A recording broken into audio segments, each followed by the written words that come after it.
Okay, Chapter 10, Red Residue 2. Were there, I think there were 12 chapters for the Arcueid route. I wonder if there's just 12 chapters for every girl. So we're close to the end, I think.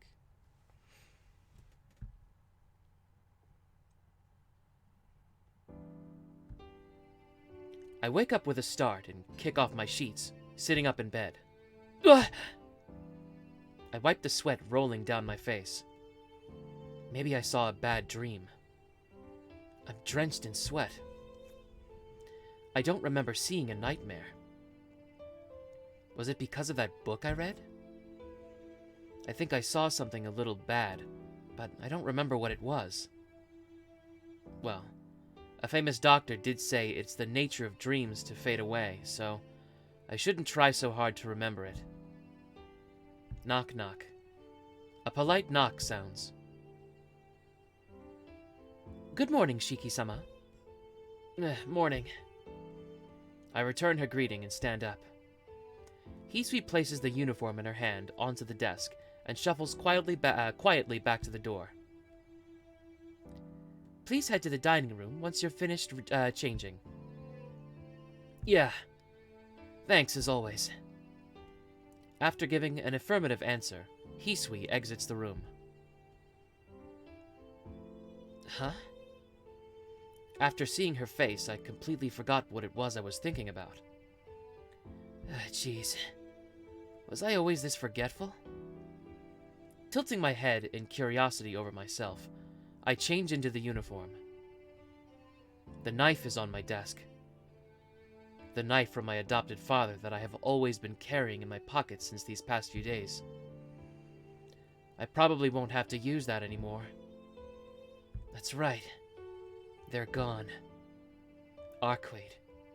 Seal-senpai. The horde of beasts called Nervensker. And the vampire called Roa. All of them are no longer here. Maybe what I forgot was something about that. There isn't anything waiting for me at school. Senpai's gone, so it probably won't be fun anymore. But that was how I lived my days up until now. I only lost something that I gained recently. Everything I had before then still remains. If I think about it that way, I can manage without Senpai. I could never forget her, but I could manage. Fooling myself with that, I opened the door. Then, let's go to school like I've always been doing.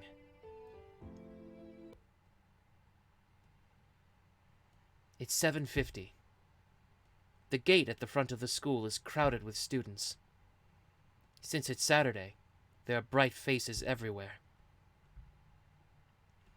I wade through the sea of sunny faces as a cloud of gloom. No matter what I tell myself, the fact that Senpai is gone weighs heavily on my... I can't believe my eyes for a moment, but there's no doubt. Seal-senpai is walking towards the school. Senpai! I shout her name without even thinking, and she turns toward me. Oh, Tohno-kun! Good morning. She gives a bow. Good morning? Didn't you go back? No. I would never go back leaving you here. She speaks with a brilliant smile. Never go back leaving me here. Even though there are students all around me, I feel myself blush furiously. That is... Yes, what is it?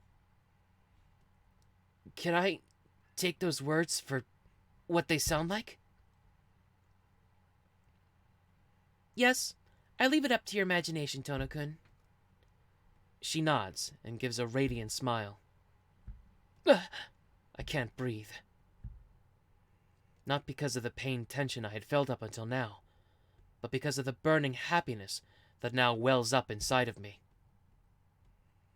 If no one was around, I'd shout, "All right," at the top of my lungs. Senpai! I grab her hand. So, You mean you won't go anywhere, right? You'll stay here at school forever, right? If I stay at school forever, I'll become an old lady. I'm a third-year student, so I have 4 months left until graduation. But you'll stay here, right? You won't leave like you said yesterday, right? Yes. I'll stay till the end now. All right! I let go of her hand and managed to stop myself. I want to run around the ground for many laps. As if I won the lottery. I'm feeling really high. No. This feels far, far greater than that. I feel like laughing out loud. I can't even bear to just stand here doing nothing. Tohno-kun, you should hurry or you'll be late. Oh, that's right. Later, senpai. See you at break. Waving a hand to senpai, I go towards the school building. Smiling to myself, I run as fast as I can to class.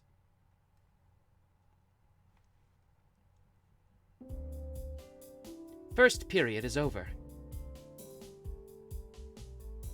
I have 10 minutes until next class. All right. The instant I raise myself to go look for senpai's classroom. Huh? Oh, sorry. Huh? Where are you going, Tohno-kun? Senpai comes here ahead of me. Nowhere. I was going to see you. I always wait for you, so I thought I'd go see you this time. I see. That makes me very happy, but you don't know my class, right, Tohno-kun? It's 3rd year Class B. Please remember it. Oh, really? So you really do take classes. Well done, well done. I see you do more than just drink tea in the tea ceremony room. Yes, I do manage to follow classes. Hey, wait a minute, Tohno-kun. You think I'm really like that? I can't really deny that. Sorry. But, senpai, you said there were no members of the tea ceremony club. But I thought that it might have never existed in the first place. Senpai stands there and grows quiet. Huh? Oh, huh? Don't tell me there really wasn't. It's just an unused Japanese-style room? Seems like I do not understand what you're talking about. Seal-senpai turns her gaze out the window and stares blankly. No, that's fine. No matter what you've done, you're not a bad person. So I don't think you'll cause anyone trouble, but can your power of suggestion do such a thing? I already told you. I don't know what you mean, so I can't answer that. Still in my seat, I stare up at Seal-senpai. The silence lasts for about a minute. You're pretty persistent, Tohno-kun. Not really. I was just thinking about how blue your eyes were. Seal-senpai gives a sigh as if admitting defeat. I said it already, but the power of suggestion isn't that convenient. Suggestion isn't so much able to change your perceptions of things as it's more like making you look away. So even if I told you that you really liked curry when you hate it, it would not work. Really? So you can't make someone do what they don't want to? Yes. Well, there's still many ways to make you eat curry, Tohno-kun. For example, I wouldn't tell you that you really like... Wait, what? For example, I wouldn't tell you that you really like curry. Instead, I could tell you that you would die if you didn't eat curry. I get it. I would eat it even if I hate it. I see. Then you can do anything with that. No, it's really difficult to set the stage for such a thing as the resistance would be great. There are many people that are difficult to forcibly use suggestion against, so all I can do is to suggest something like, do not doubt what I say. Yeah, Arcueid said something like that too. I see. By the way, Senpai. Yes? What is it? Yeah. Senpai, you really love curry, don't you? Seal Senpai just smiles and does not answer. Her slight expression makes it impossible for me to see if she's denying it or affirming it. Well, it is about time. Well, it is about time. I'll see you again after classes are over, but is your body okay, Tohno-kun? Your arms are working fine. Your arms are working fine? Sorry, I fucked that up. Yeah, it doesn't even hurt anymore. I can come to school thanks to you. I bring my hands together and give her a bow of thanks. I see, then how is your headache? It seemed like it really hurt yesterday. My head is okay too. Besides, if I have my glasses on, there's no problem. I see. Hearing that makes me feel much better.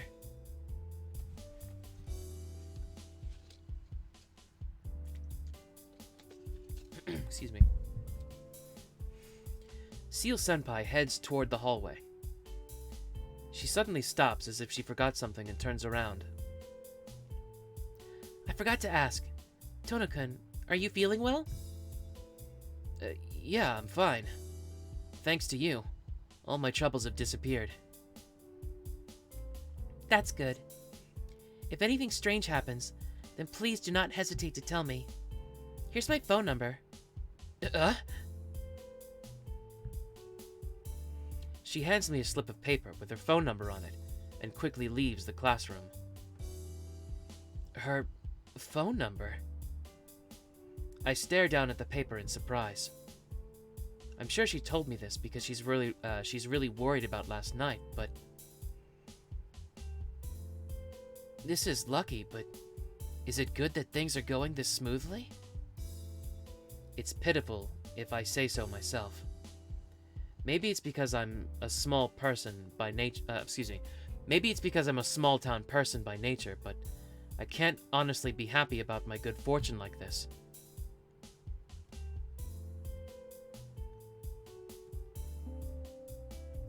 After homeroom is over, the classroom suddenly erupts into its usual chaos. It's not quite noon yet. It's always like this after Saturday class.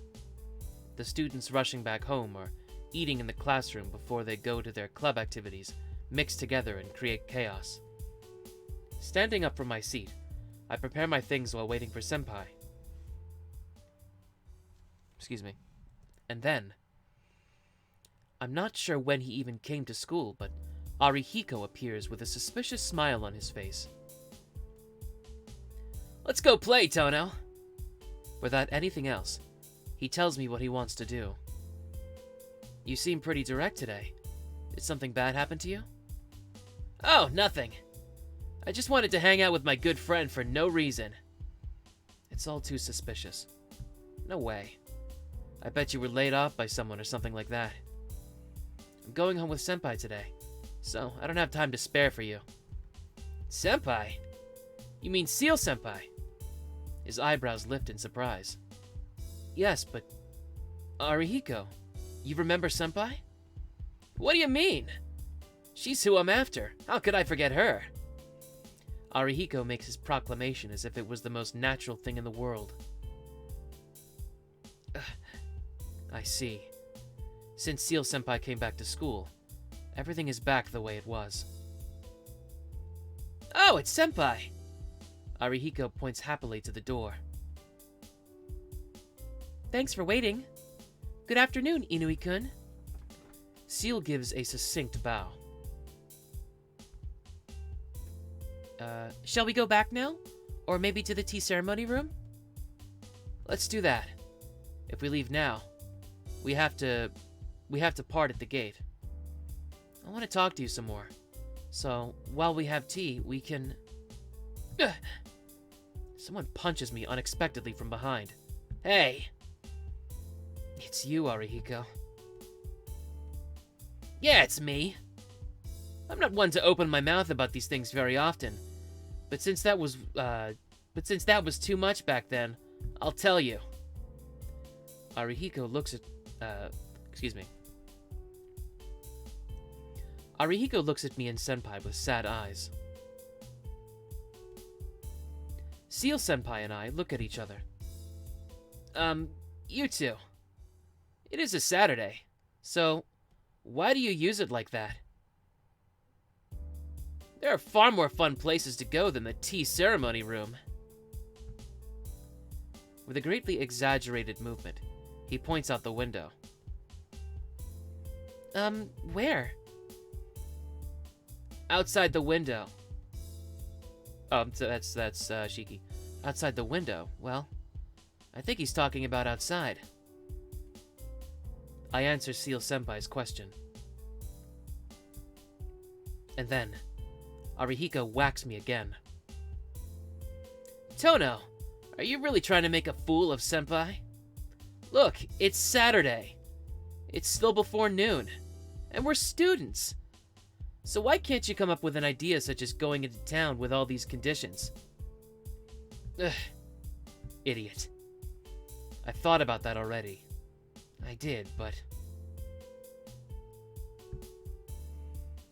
I steal a glance at Seal Senpai. I get the feeling that rather than roaming around the city, she would feel more at ease just sitting quietly in a park or something, so I can't ask her that. If I did ask her to go hang out in town, I think she would probably say no. I see. Then, shall the three of us have fun? Senpai. Isn't it alright? I don't have to worry about anything anymore, and I bet it'll be fun to go out with just the three of us. Yeah. If you want to, then I'd be happy.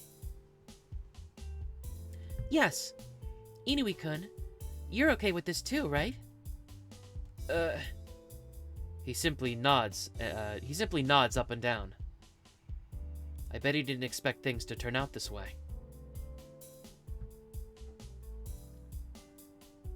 Then it's decided. What shall we do for lunch? Shall we eat at our houses, or the three of us together? We always eat at school, so let's put the money for lunch to play. Me and Arihiko are pretty poor, right? I could maybe borrow some money from my sister. It seems Arihiko really wants to go out and eat with Seal Senpai.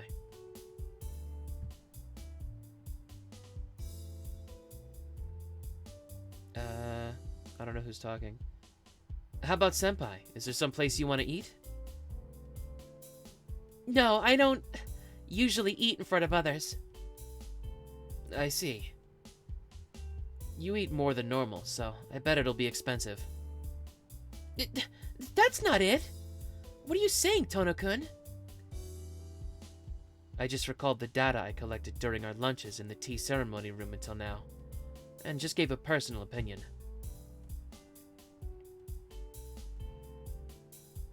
I agree with Inui-kun.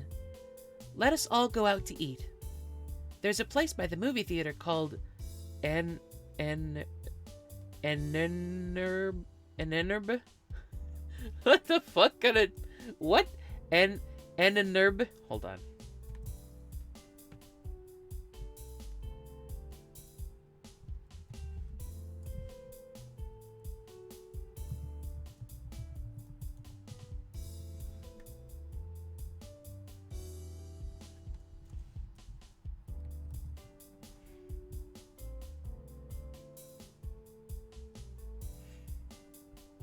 Enerby. Enerby?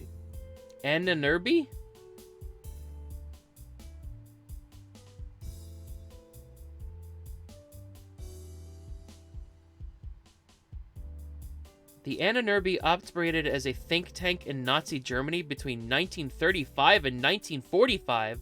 Heinrich Himmler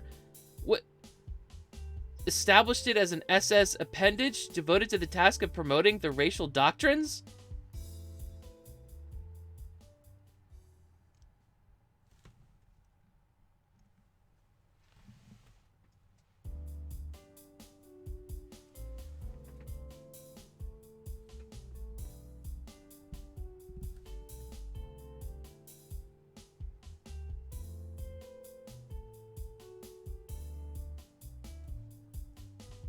What does it mean in English?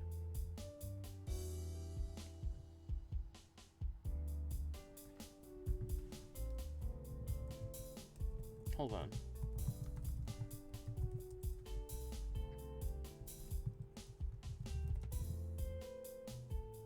Doesn't seem to have a translation. Okay! What the fuck? There's a place by the movie theater called Ananerby that I heard has great strawberry pie.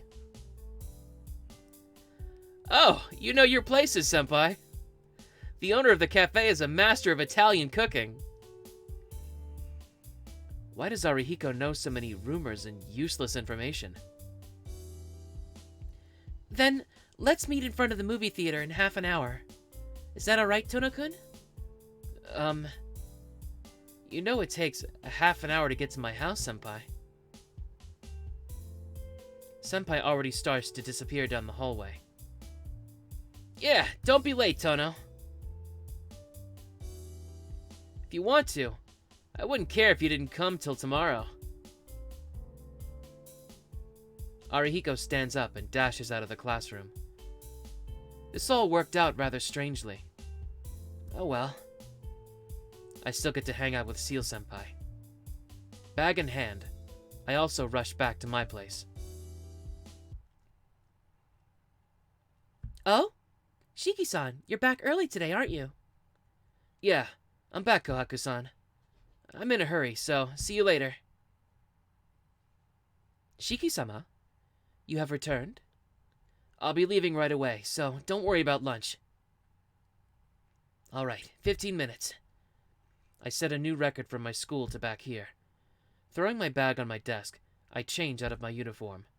After that, I fly out of the room again. From the mansion to the main street is farther than the mansion to the school. To be honest, it's not a distance I can make in 15 minutes. She knew I lived uphill, but she still made that impossible deadline. Damn, maybe she might be a bit mean. I grumble as I shoot down the stairs. Throb. Ugh. Throb. Suddenly, without warning. Throb. Everything turns red. Shiki-sama! I can hear Hisui's voice. I hear fast footsteps. Hisui seems to be in a hurry more than usual. Shiki-sama! Are you hurt? I can hear her voice, but I can't see her. Throb. I just have this headache. Calm down, Hisui-chan. Falling down the stairs just means a few bruises here and there, so there's no need to call a doctor. But his body's very hot. He may have fallen down the stairs due to a fever, so please get his bed ready. I understand. Ne-san, about Akiha-sama. That's true. If it doesn't turn out to be a big deal, we don't have to tell her. There's some There's some medicine in my room, if you please. Hisui disappears with quick footsteps.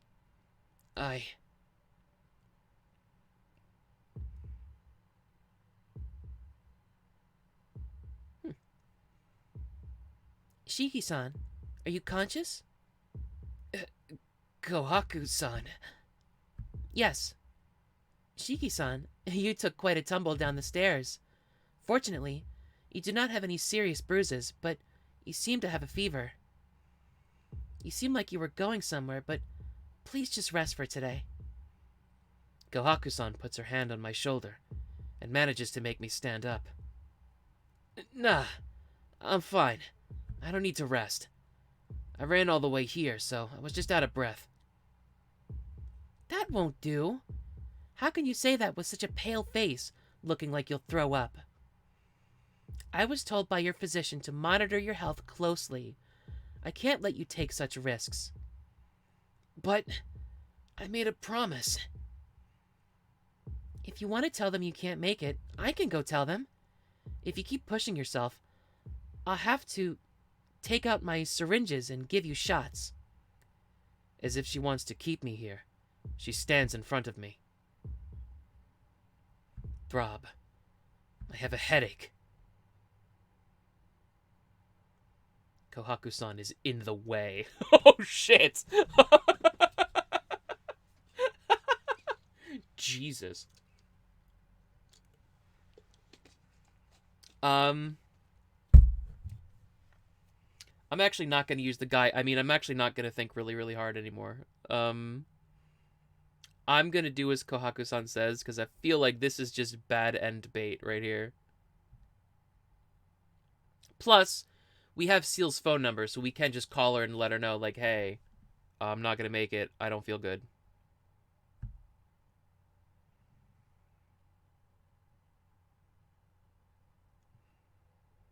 Certainly. If I went to see Seal Senpai with his headache, I'd just be a bother. That's right. I haven't even had a chance to rest from last night. I guess I pushed myself a little. Then please rest. Shiki-san, can you walk by yourself? No. It seems impossible right now. That's right. Oh, Hisui-chan. Carry Shiki-san to his room. Ne-san, but... Hisui-chan? Shiki-san is sick. Are you just going to abandon him like that?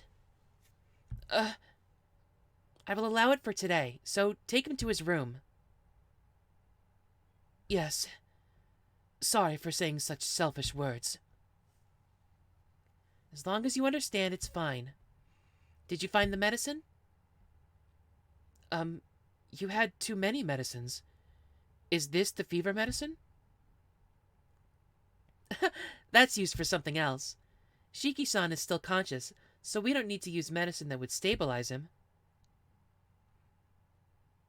It seems his fever is from being too tired, so I'll make some medicine. Hisui-chan, please take care of the rest. Kohaku-san swiftly disappears toward the west wall, where her room is. Shiki-sama, I will take you to your room. With an excuse me, she lends me her shoulder.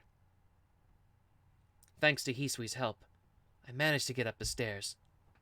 On the way, even more than my terribly throbbing headache, Hisui's incredibly embarrassed face burns into my memory. I guess that's because she doesn't like to be touched. In the end, I lie down in bed, drink the medicine Kohaku-san made, and entrust her to pass on my message to Seal-senpai, who's waiting at the movie theater. My headache doesn't stop. As if in exchange, my body did seem to cool down.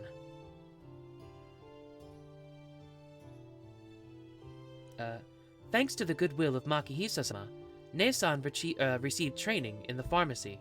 Let's try that again. Thanks to the goodwill of Makihisa-sama, Ne-san received training in pharmacy. Until Makihisa-sama passed away, she also was consulted in maintaining his health. Hisui's face returns to its usual lack of expression, and tells me things I didn't even ask about. Sharp pain stabs through my head. Even though I'm in this much pain, she seems to be tending me without even batting an eyelash. Well, that's only to be expected. I'm the one in pain, not her. If she acted like she was in pain or had a clouded expression, it would be troublesome. Shiki-sama, are you still in pain? Sorry, Hisui. Yes, what is it? You're an eyesore, so please leave. Damn, dude. I can't sleep with you here. I understand. Then please excuse me. If you need anything, please call for me. Jesus Christ. Hisui leaves the room. With that, I actually do relax. My headache also weakens, so maybe I can sleep now.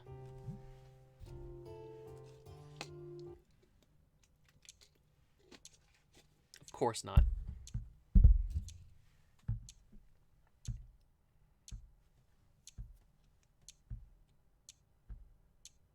Knock, knock. The door opens. Excuse me, Nissan. Are you awake? Yeah, I'm up. You need something, Akiha? No.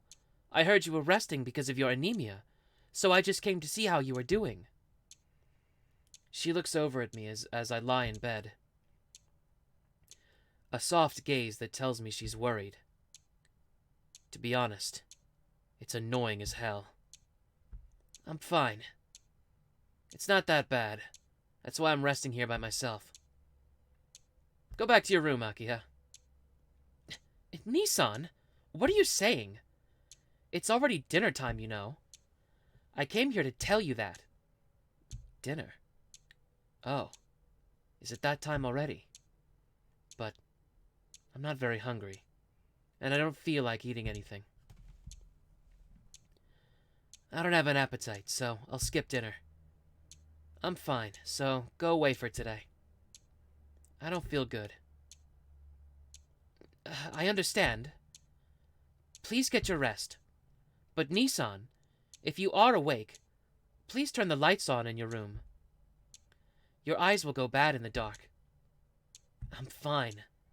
I can relax this way.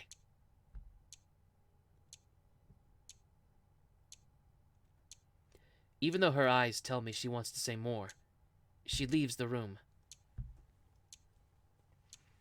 I'm so irritated. Hisui's reactions. Akiha's worried eyes. They all seem to treat me as something fragile. Isn't this like always? It's not like I'm coughing up blood or sucking up blood. So why can't they just leave me alone? Grit. In the darkness, I hear myself grinding my teeth. My nerves are fraying. I know that. If I stay awake like this, I'll become completely depressed.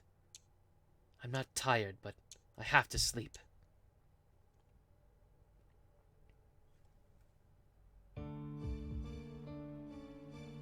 I go out into the main street. The date has changed about 2 minutes ago. The dead of night on Sunday. No one is walking the streets.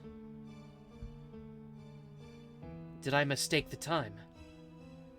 If I started walking around an hour earlier, I wouldn't have had to work so hard. Dragging. Walking. What makes this dragging sound isn't my walking, but something else. The time was right. If I started walking an hour earlier, I never would have been able to walk like this. Dragging. With one hand gripping the woman's hair, I continued to walk. Long hair. Because she looked like Akiha, I chose this woman. Not her face, but I liked her hair. I let go of her hair. Unconscious, she collapses to the ground. I did not kill her. I didn't eat dinner, so I want to make it as appetizing as possible. What the fuck? I've heard somewhere that the blood of the dead is cold and tastes terrible. I have no complaints about her unblemished neck. Gripping my knife in one hand, I draw my mouth closer. After seeing that dream, I wake up. I wake up from my sleep, and my mind starts to clear. My throat is horribly parched, and my entire body feels excited. What kind of dream was I watching? I can't believe it. Leaving at night, knocking a woman I don't know unconscious, and dragging her to an alley. That's just plain wrong. Because it was in a dream, it is okay, but I'd have to be crazy to do something like that in reality. My panting fills the room. I have to catch my breath. Rubbing my eyes, I take a deep breath. After that, I don't think I can go back to sleep. Turning on the light, I decide to read a book until morning. My eyes gradually get used to the dark. I gasp. This isn't my room. A back alley. Knife in hand. In front of me lies an unconscious woman I don't know. What am I doing? Isn't this a dream? Isn't this what I dreamt before? It has to be a dream. Because I've never wanted to do such a thing before. Attacking some woman I don't know. Running my knife along the lines all over this supple body. Wanting to see the red blood coming from the chopped pieces. No way. No way. Yeah, there's no way I'd want to do it. But, for no reason, I'm thinking that I have to do it. Take her apart. Take her apart. Take her apart. Take her apart. If I do that, I can be released and become something unable to be bound by anyone. Come to think of it, there was someone that said something like that before. You're the same. You, like me, will end up as a killer, Tohno. Up. Just admit it, killer. Your inversion impulse is nothing more than what you wish for. Shut up. But what is this? Just what is this? Why am I doing this? And even after realizing this, why am I still trying to press my knife against her neck? If this isn't a dream, and if this is reality, doesn't that mean I'm crazy, like I thought earlier? Her eyelids flutter. She starts to open her eyes. Before that, I have to chop her apart, or I... My knife moves. But that's... Who are you? I can hear her voice. She suddenly realizes the knife next to her throat. Ah! And then she screams. Real loud.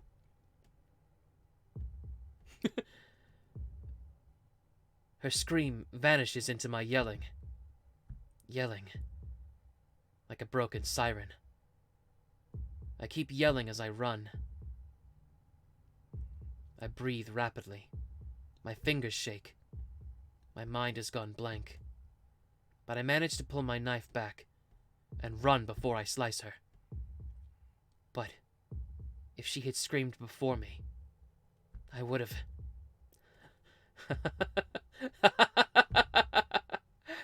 Scary. That's scary. Scarier than any of the things that have happened until now.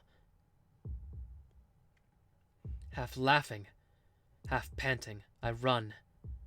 It's following me. It drapes over my back. No matter how much I run, I can't escape from my own fear. I'm sorry. I fly into my room and try to lock the door. I clamber about, but I can't get it done. My fingertips shake crazily.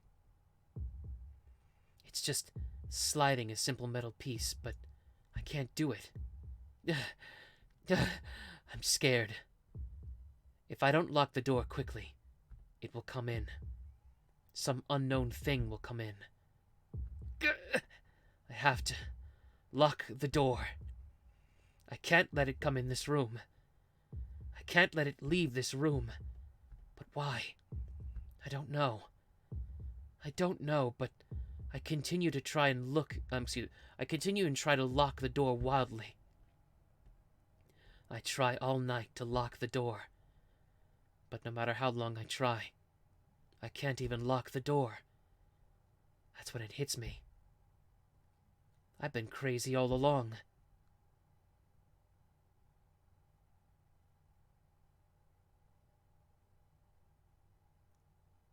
What the fuck? What the fuck?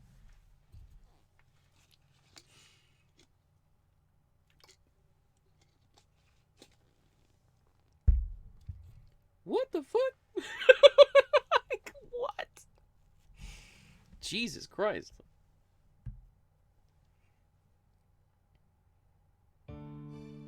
Uh-oh. It becomes morning, and I finally manage to lock the door.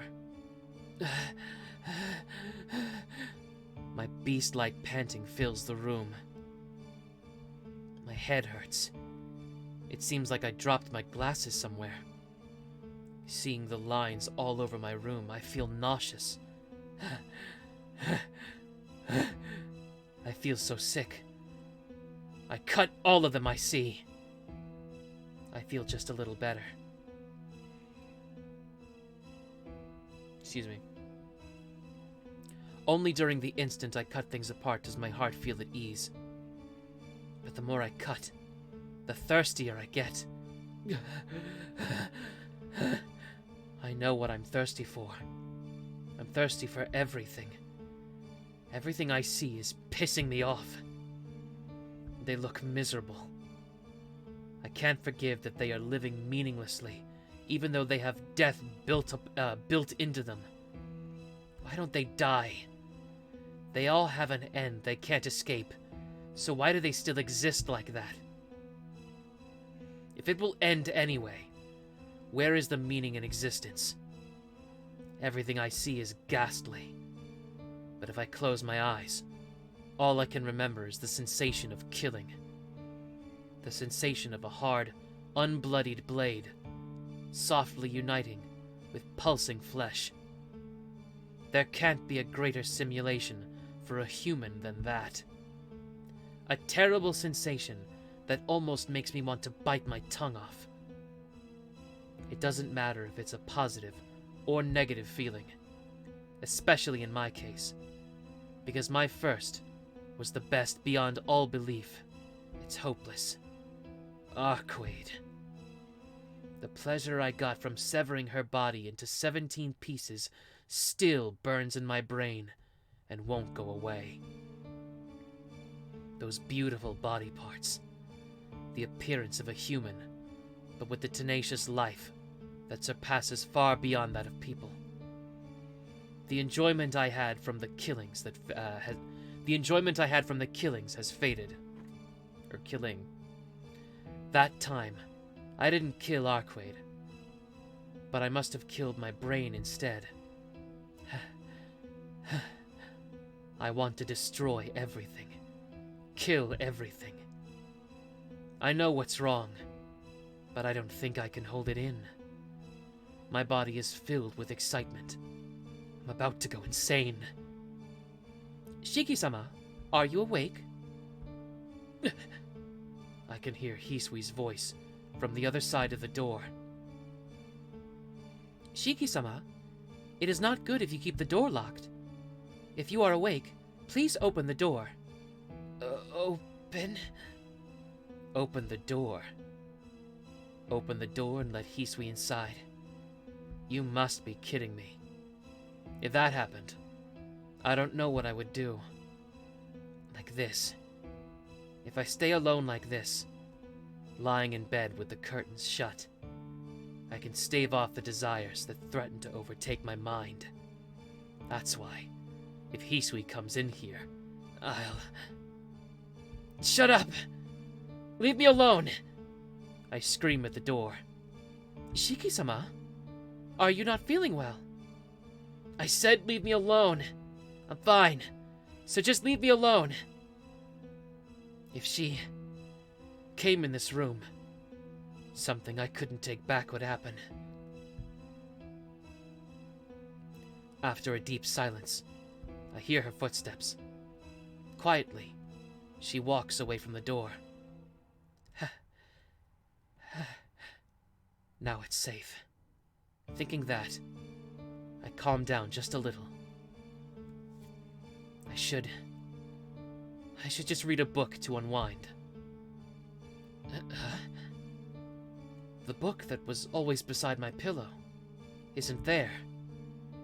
The book written in English. I definitely can't read it, but it was a way to kill time. I searched, but I can't find it. I can't find it. I frantically try to remember what the cover looked like, but I can't. The book. The book! Come to think of it, why didn't I even put that book by my pillow? I don't know. I don't even remember bringing it here. I don't know where I brought it from. In the first place, did that book even exist? Really, you may have not realized it. I remember Roa's irksome voice. That book. Those contents. The book I read when I couldn't sleep. Was it maybe just a dream of mine? Dreaming that I was awake and couldn't sleep? But you were already insane a long, long time ago. Roa said such words. Dream. Dream. But I don't see those kind of dreams. In the first place, I don't have that strange knowledge inside of me. There's no reason for me to have that dream. That isn't my dream. You may not have realized it. Shut up! Then what is it? Then what is that? Since when the hell did I start having dreams that belong to another person? You and I are connected, Shiki. Shut up! You're dead! You're already dead, you bastard. So stop your incessant calling out. I'm different from you. I'm not a killer. I'm just confused by all the after effects. Since Seal Senpai came back, I won't allow myself to go mad over something like this. Yeah, I also thought that at first. Even if this Roa came in. I told you to shut up! I breathe heavily. The sunlight pisses me off. My throat is so dry. I'm about to go insane. Shiki-sama!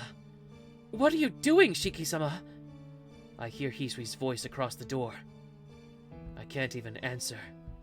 Words. I can't even remember my words. What fills my head? What fills my head? It's just lust. I want to violate any female. I start to lust crazily. Ugh!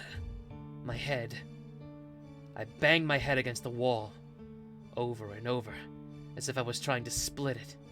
But still, the thought of me slicing apart Hisui doesn't disappear from my brain. Bam! Bam! I hit my head on the wall. As if she was trying to compete with it, Hisui knocks harder on the door.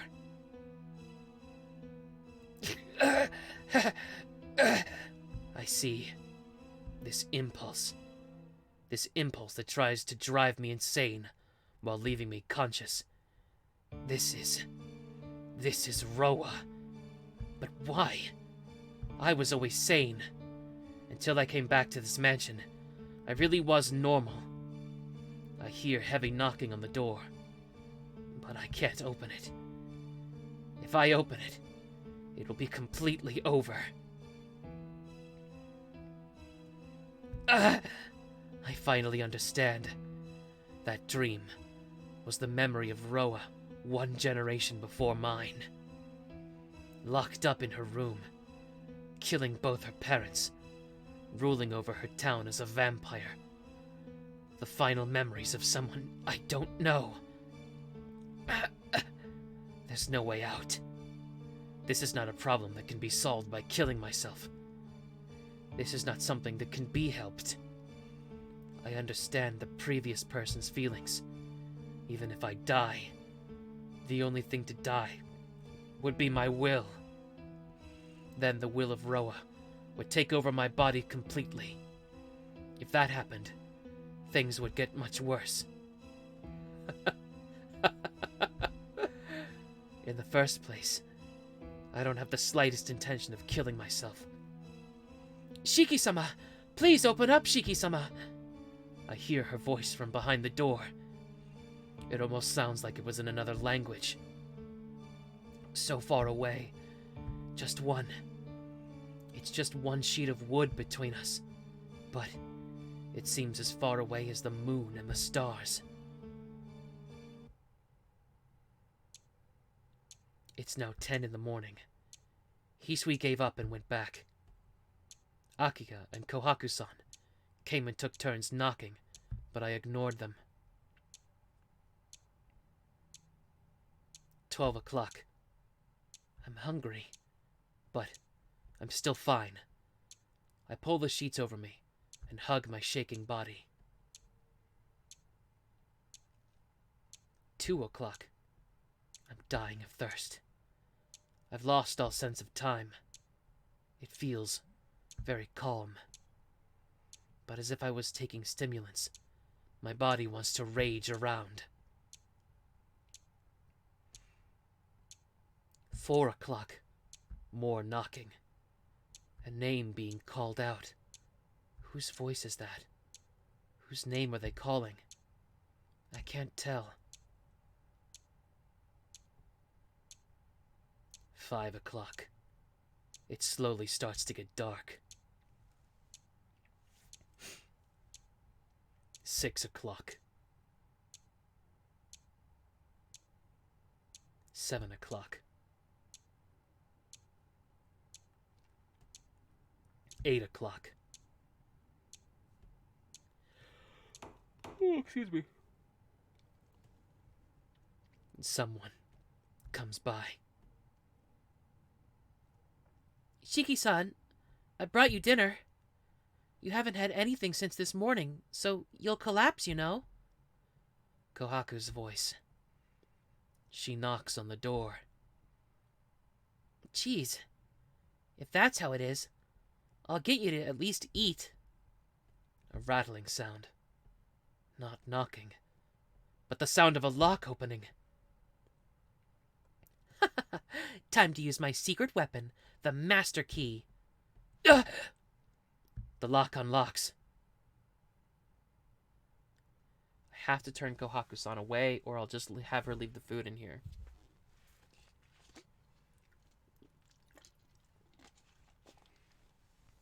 If Roa is somehow really taking his over his body, if Kohaku comes in here, she's fucking dead. The door opens. It's too late. Even if I send her away, she's already come inside. But still, I can't do the action called eating food. It will get me too excited, and it will smash the remaining Tohno within me to pieces. I breathe hard. Somehow, I have to resist it. Shiki-san, I'm coming in. What happened? Still smiling, she looks in surprise at the room lying in shambles. Her cute face devoid of fear. Her completely unguarded, defenseless figure. Her red hair, and her delicious-looking skin. Shiki-san? This is strange. How did all this happen? Still smiling, she draws closer to where I lie, curled on the bed.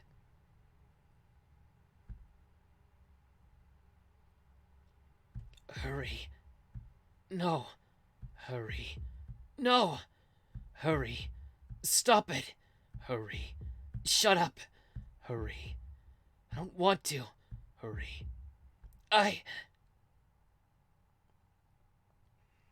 Run away! Using the very last vestiges of my will, I managed to let those words out. Huh? I'm sorry. I couldn't hear you. Could you please say it again, Shiki-san? But it's working against me. Concerned, she draws closer to my bed, to my body. Her face, her form, just closer, invites me in.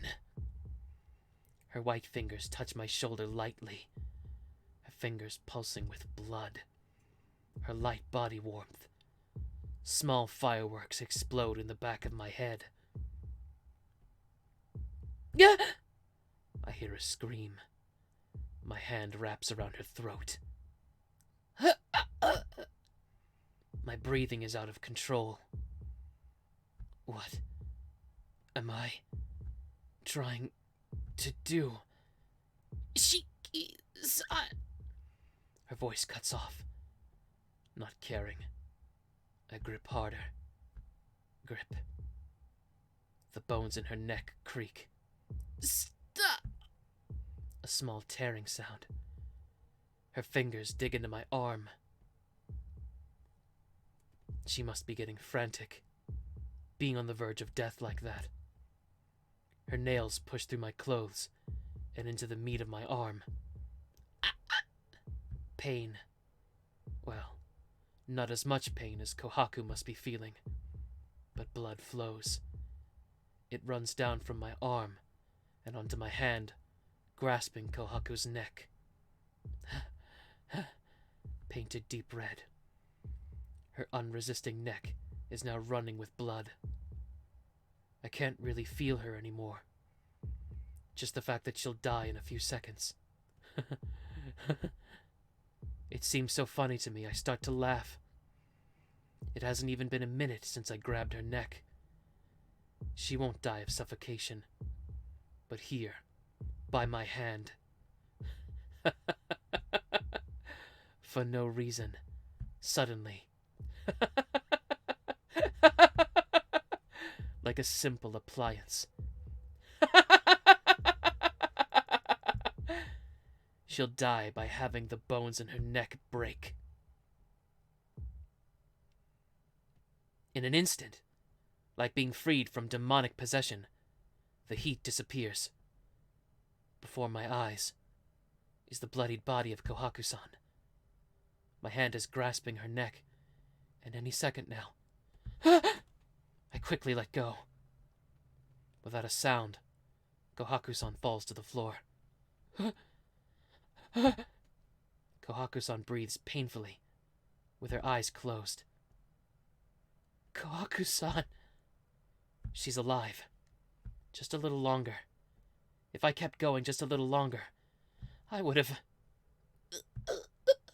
She's crying. Collapsed on the floor, not able to move. She's crying. Looking down. Her kimono is covered with white... What? What? What?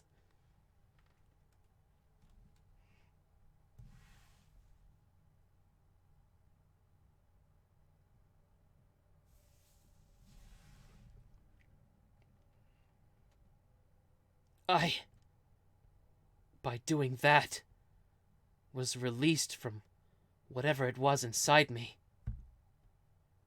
I can't believe it. Well, one hand was choking Kohaku-san. My other hand was reveling in the pleasure of killing something. Thump. It isn't over. I'm still fully erect. And more than that, I'm not satisfied myself. I'm so thirsty. I've done such a terrible thing to Kohaku-san, but it doesn't seem to end. The truth is, my regret is fading, even now as I look at Kohaku-san's neck, her white neck.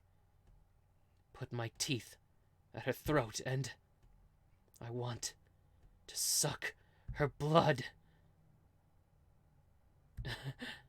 I broke apart. I really broke down. I'm done. No longer do I have the confidence to stay sane. Outside. I have to go outside. If I stay here, I'll kill Kohaku-san. If I stay in the mansion, I'll kill even Akia and Hisui. So before those urges come again, I have to disappear. A place where no one is. I have to go to a place where no one is, or I'll go crazy again.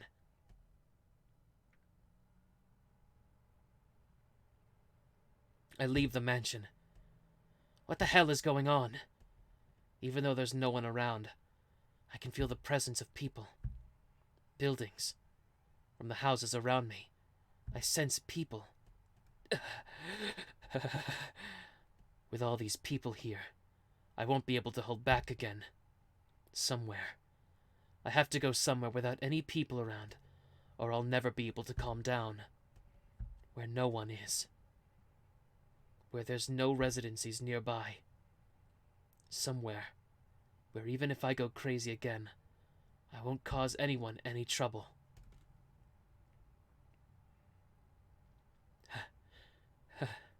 There's no one else in the park.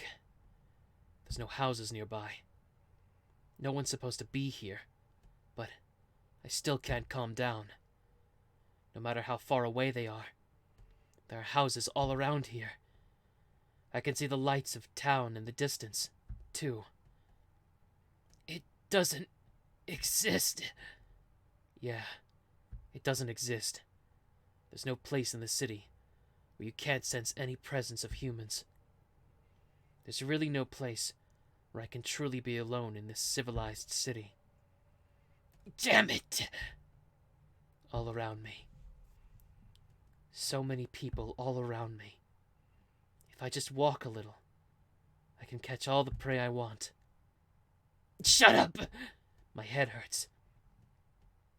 Even though I finally don't see the lines anymore, I'll start to see them again like this.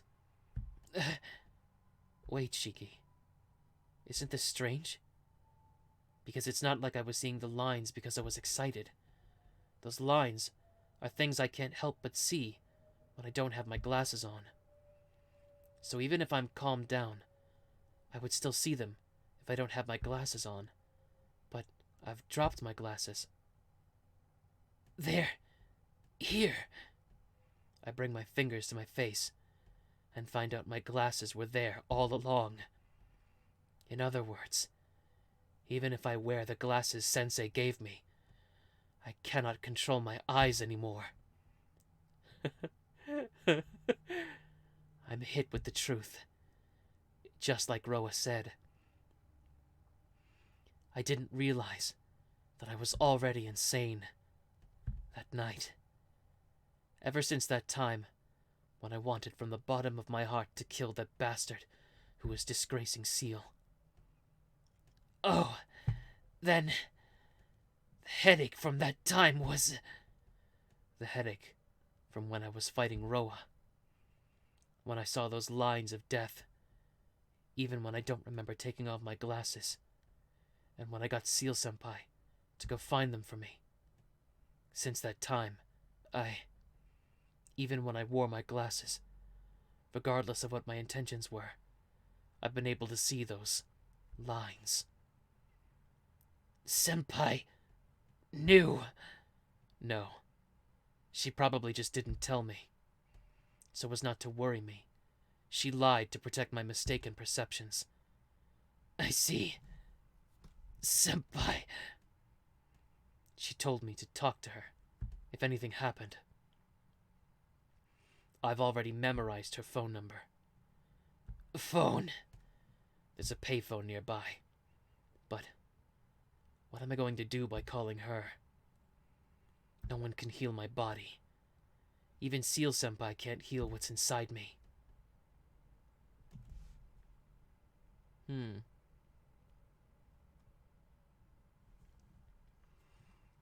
Well, ultimately,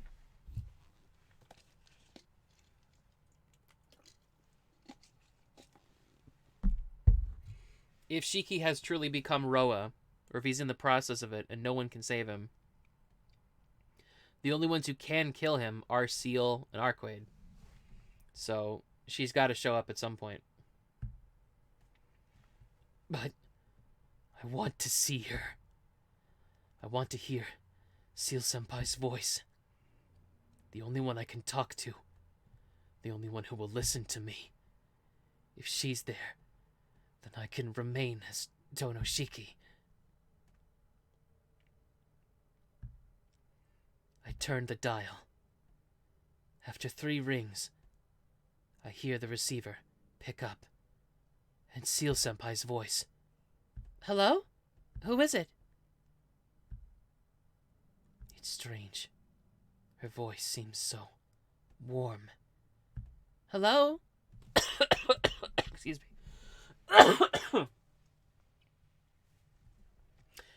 Hey, can you hear me? Her questioning voice. I've only been there once, but I can imagine her holding the phone in her room. I can't speak. I don't know what to say. I knew I shouldn't have called. I can't get this person involved. I should just hang up without saying anything. Tohno-kun? Is that you, Tohno-kun? Hearing my name, I suddenly want to cry. Yes! I slip out a response. I knew it was you, Tohno-kun. Why are you calling this late? I tell myself to stop. I tell myself to make up some excuse. Tell her I'll see her tomorrow and hang up. But I can't seem to do that. Senpai, I think I'm not going to make it. I speak in a fading voice. Tohno-kun? It sounds like her voice froze. Tohno-kun, what do you mean? What's wrong? I mean, I can't make it. I tried to resist it, but it was useless. Like he said, it seems like I'm just a killer. And a really bad one, too. Even now, if I let my guard down, I want to slice my knife through Akiha or Hisui's throat. Not just someone off the street, but the people close to me. My sanity is about to crumble away. I'm at the point of thinking such things. What should I do? I can't kill myself. I've never been taught how to kill myself. And where are you right now? In the park. I wanted to go where there aren't any people, but there's too many houses nearby. I'm going crazy. I understand. I'll head to the school, so let's meet there. There's no houses nearby, so won't it be quiet? That's right. At school, there won't be anyone there. All right. Please wait at the school grounds. The line cuts off. I exit the phone booth. Senpai. I can see Seal Senpai. I don't think anything will change when I see her. But I still want to see her. My body starts to get hot again. Hoping I won't meet anyone on the way to school, I leave the park with uncertain steps.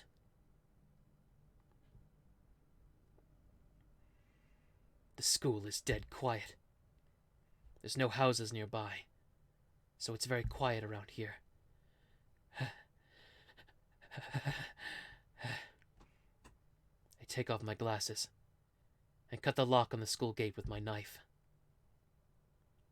I can't believe it. Even without thinking it, I seem to have put my knife in my pocket.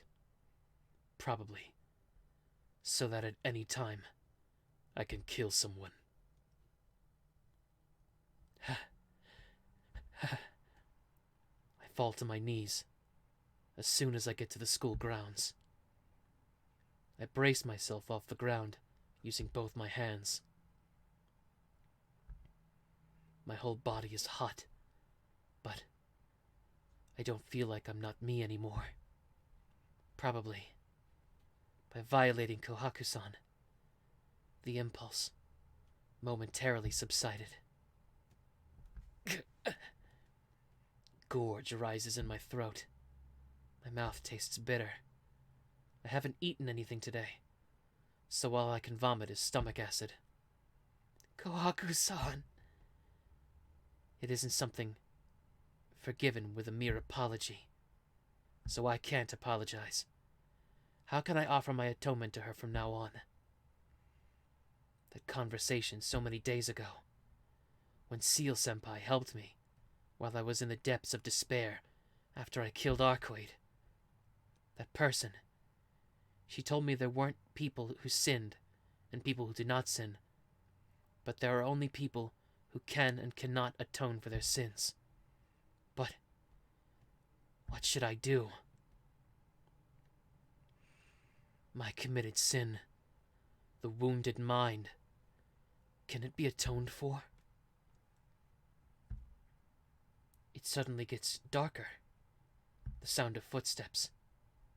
I didn't realize it since I was face down. But someone is coming. Under the moonlight. Did that person darken the sky with her shadow? Are you trying to repent, Tohno-kun? Seal-senpai asks in a cold voice. Senpai! She really came. I want to see her face. So I lift my head up, like I'm looking up at the night sky. Oh shit! But this... Let's fucking go! Let's go! What the fuck?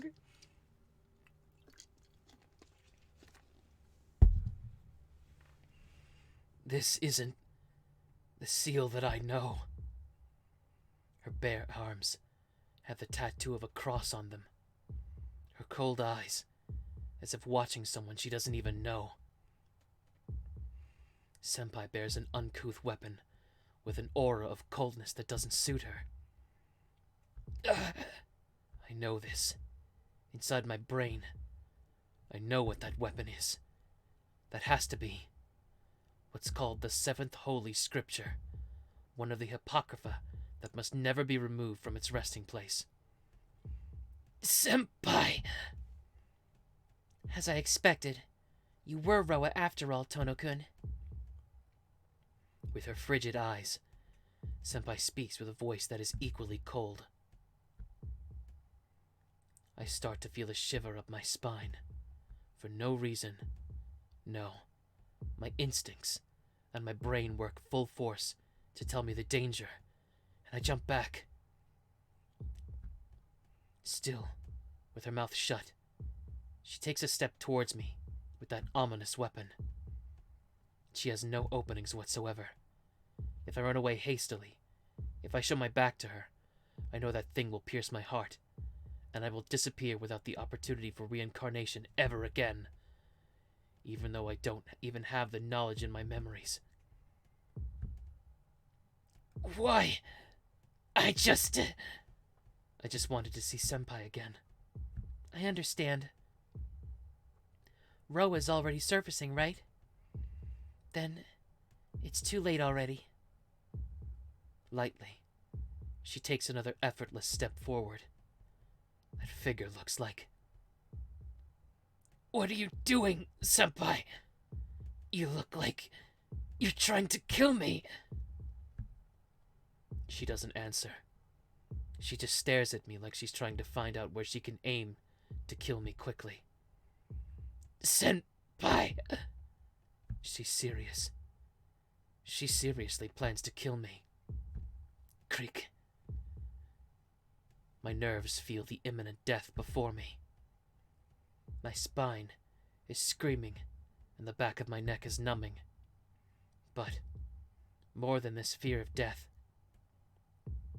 I can't believe this person is saying such things. Why? I don't know. Senpai, you said you stayed for my sake. With a start, Seal-senpai's legs stop. She looks at me and grins.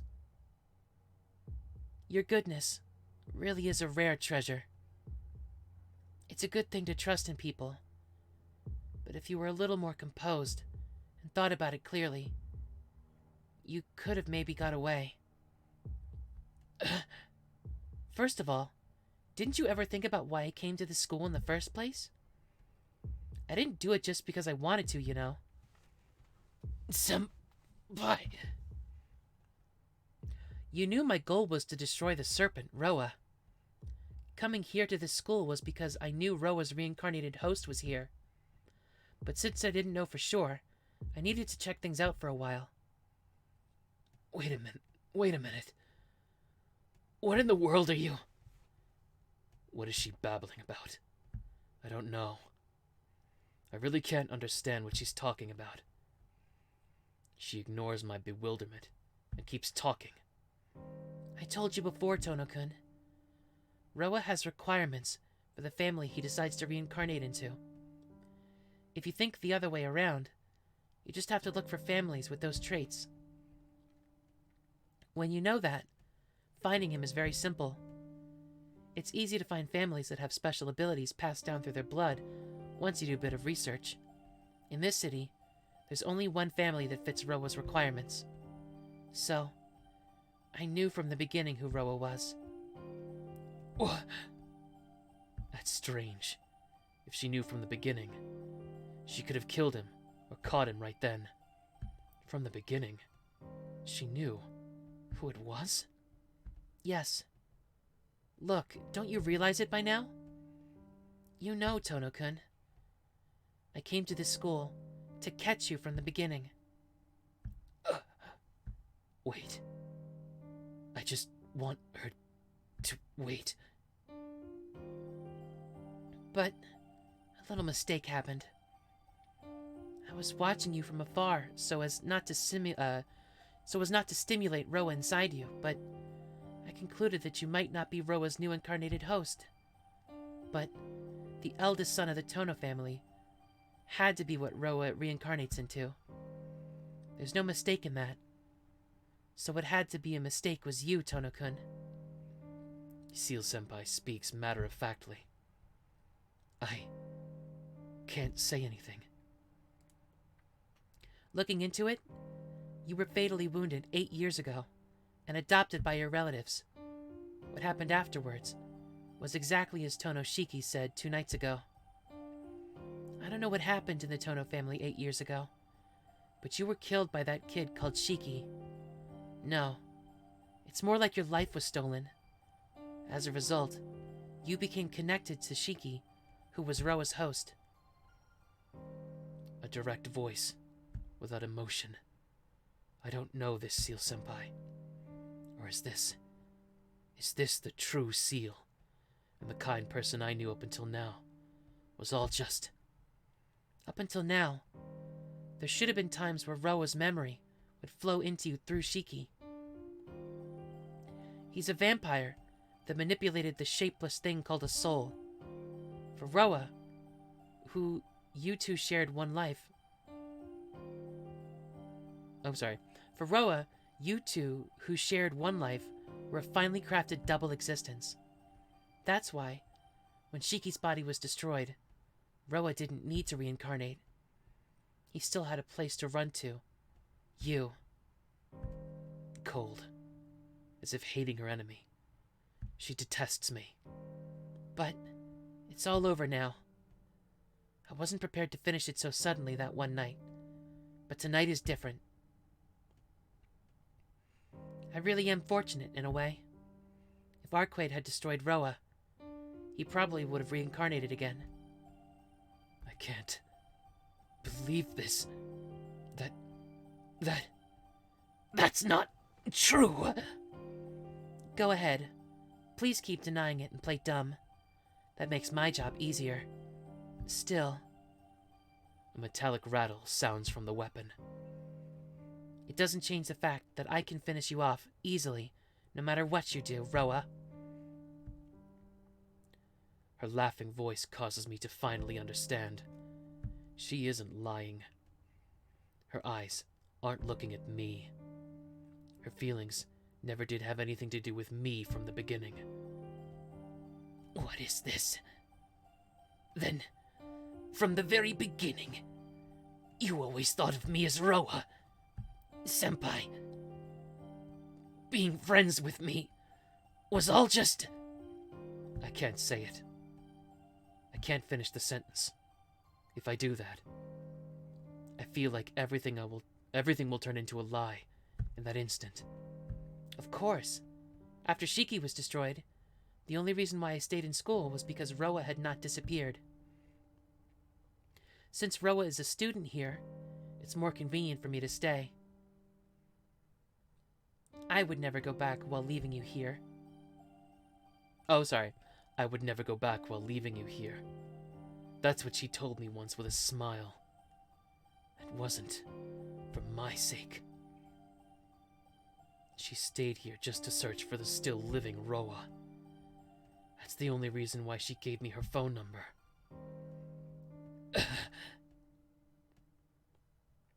Then, that too. And those times too.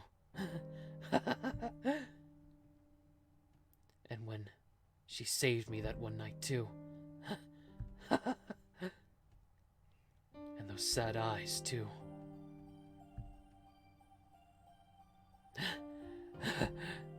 That's right.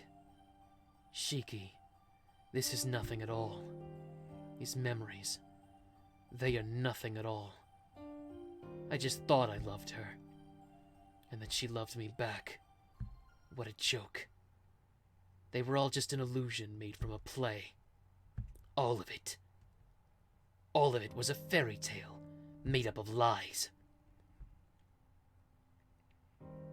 I understand. But, Senpai, how did you know Roa was still alive? How did you know Roa reincarnated into this Tohno Shiki? Of course I knew. Because it isn't about myself. Because it's about myself. Senpai says something I can't understand. About yourself? Yes. The one who sought out the Tohno family and chose it for the next host was me. Well, unless Roa's consciousness awakens, I couldn't tell that it appeared. So it wasn't that useful of a memory, though. Senpai, what are you saying? What am I saying? It's an old story. It's a story from 8 years ago. But there was a girl like you who didn't know anything. She was 16 years old when that impulse began to stain her. But before that, there was nothing. She didn't have any special power like you did, Tohno-kun. She really did live a normal life without knowing anything. Helping out her father, going to school. Terrible at waking up early, but always helping with the store in the evening. She really did think she would carry on her father's work. Just now, a scenery I've never seen before flashes in my head. Yet I feel like I have in fact seen it somewhere. Her story, it feels like it's very similar to a dream I saw. But her dream wasn't fulfilled. With her own hands, she destroyed the happiness that was there naturally. Because she was Roa's reincarnated host. Her body had great ability, and Roa was pleased. She tried so hard to resist it, just like you, but it was useless. In the end, she drank the blood of her father and mother, and slowly killed the townspeople. That child, maybe she went crazy then. You understand, right, Tohno-kun? You can't stop it. Stop, or you shouldn't, doesn't even enter your thoughts. Isn't it strange? Even though you still have your conscious awareness. Senpai! Don't tell me. That story is... But that nightmare came to an end soon. That woman in white came and pierced her heart. Yeah, I know. So the girl died, and Roa reincarnated as Tohno Shiki. But that girl, She couldn't stay dead. Quietly, almost laughingly, she says this. Her dead body was taken to the church and preserved as a sample of the vampire returning to human form. But, though I don't know what kind of fate it was, her body was a special body and had an abnormal reviving ability. One day, 3 years later, even though she shouldn't have, she came back from the dead. It's strange, isn't it? Even though it was just a discarded shell of Roa's soul, it still came back to life. After that, things were difficult. The church viewed the child's existence as heresy and killed the child, but no matter how many times they killed her, she wouldn't die. I'm sorry, can I complain a bit? That girl, she underwent an entire month of life only being killed. Every single day, without even a single moment of rest, she came back to life, only to be killed once more. Every day, all day. What? A body that can't die. Flesh that will return to its original state no matter what happens. Roa, the vampire reincarnated as Tohno Shiki, said that about this person. It seemed so painful. Senpai healed, no matter what wound she received. But every wound she got caused her face to contort in pain. Every day of that? Every day. All day. Without a single pause. Living to be killed and coming back again. And then, the people of the church finally realized this was too strange. All the problems that no one can deal with or solve are handed to this place called the Burial Agency. There, she was taught what happened to her. In short, she was a contradiction. She was a human, born as Roa. Even though the personality of her first 15 years was hers, the name of her soul was Roa. While she was herself, she was also Roa. So, it is a contradiction if the girl called Roa is dead when Roa is alive. The progeny of the existence Roa, this daughter of Roa, cannot die before him. Whenever this world has even a slight error, this world corrects it to preserve itself. So, that child, as long as Roa's soul still exists, will exist for all eternity. No one else but the world itself fixes the error automatically. The clergy said the child was outside the cycle. As long as Roa lives, it will forever be stopped. She cannot die of old age, since she cannot age, and even if she was burnt to ashes, time would reverse itself to return it to its original state. Such a monster. It usually would have been sealed away forever, but she happened to inherit the magical knowledge of Roa. The clergy of the Burial Agency said she would be useful and brought her into the church. 5 years since then, she chose to discard her name and live as one who hunted vampires. More than Roa's master Arcueid, I can tell where Roa's soul exists. The reason? I don't have to tell you, right?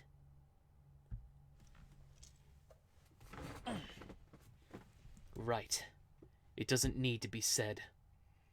But I don't want to admit such a thing. I said it before, Tohno-kun. Seal's goal is one thing and one thing only. I want to die as a human. I didn't understand what those words meant then. But now, can I understand at least a bit of it? I can't. It's almost regretful, but I can't. I can't understand the feeling of wanting to die.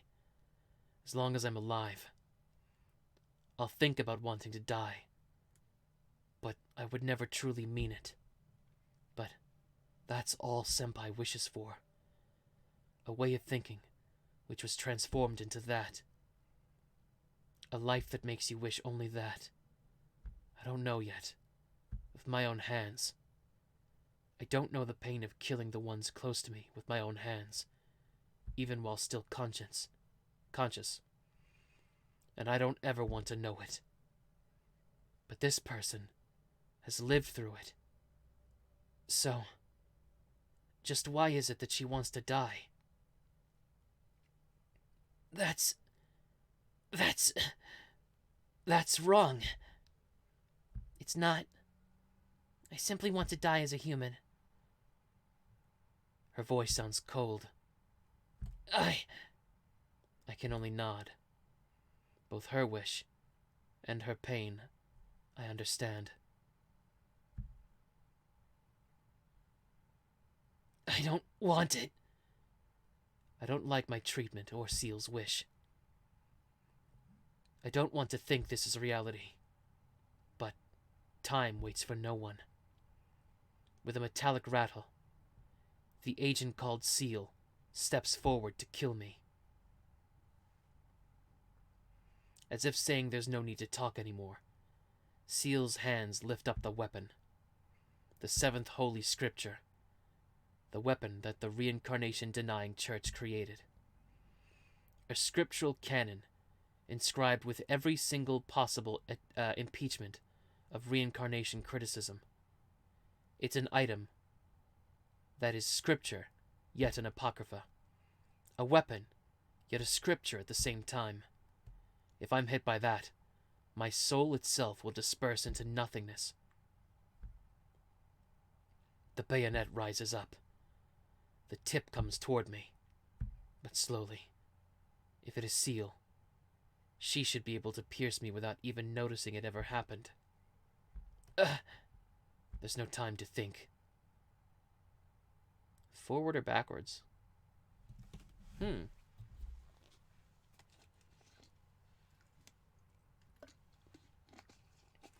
Do we play Bloodborne or do we play Dark Souls? Do we roll forward past her or do we jump back behind us?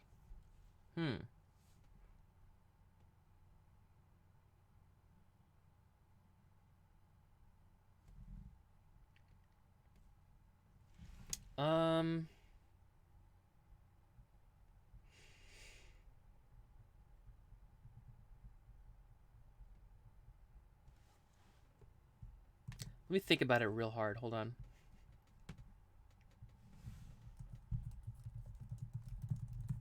Let me just think about this for a second. I just need to think like really hard. Hold on.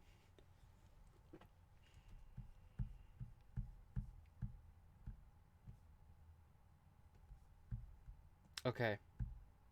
Now that I've thought about it really hard, we're gonna play Bloodborne.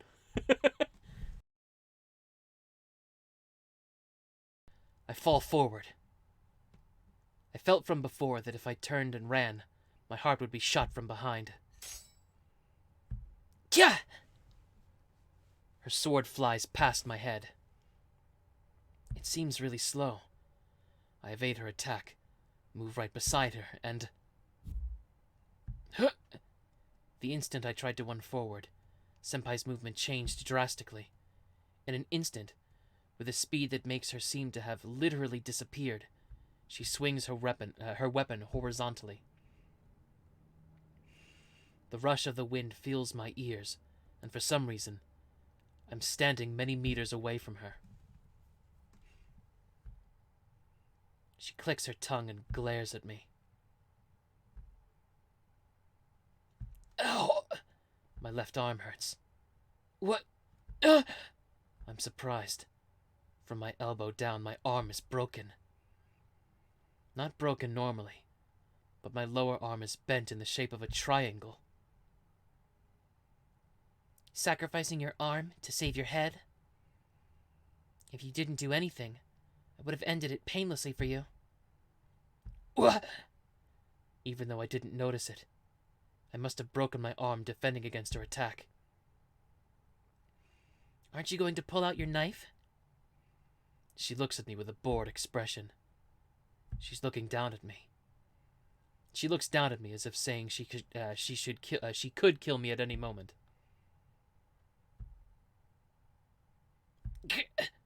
Pain.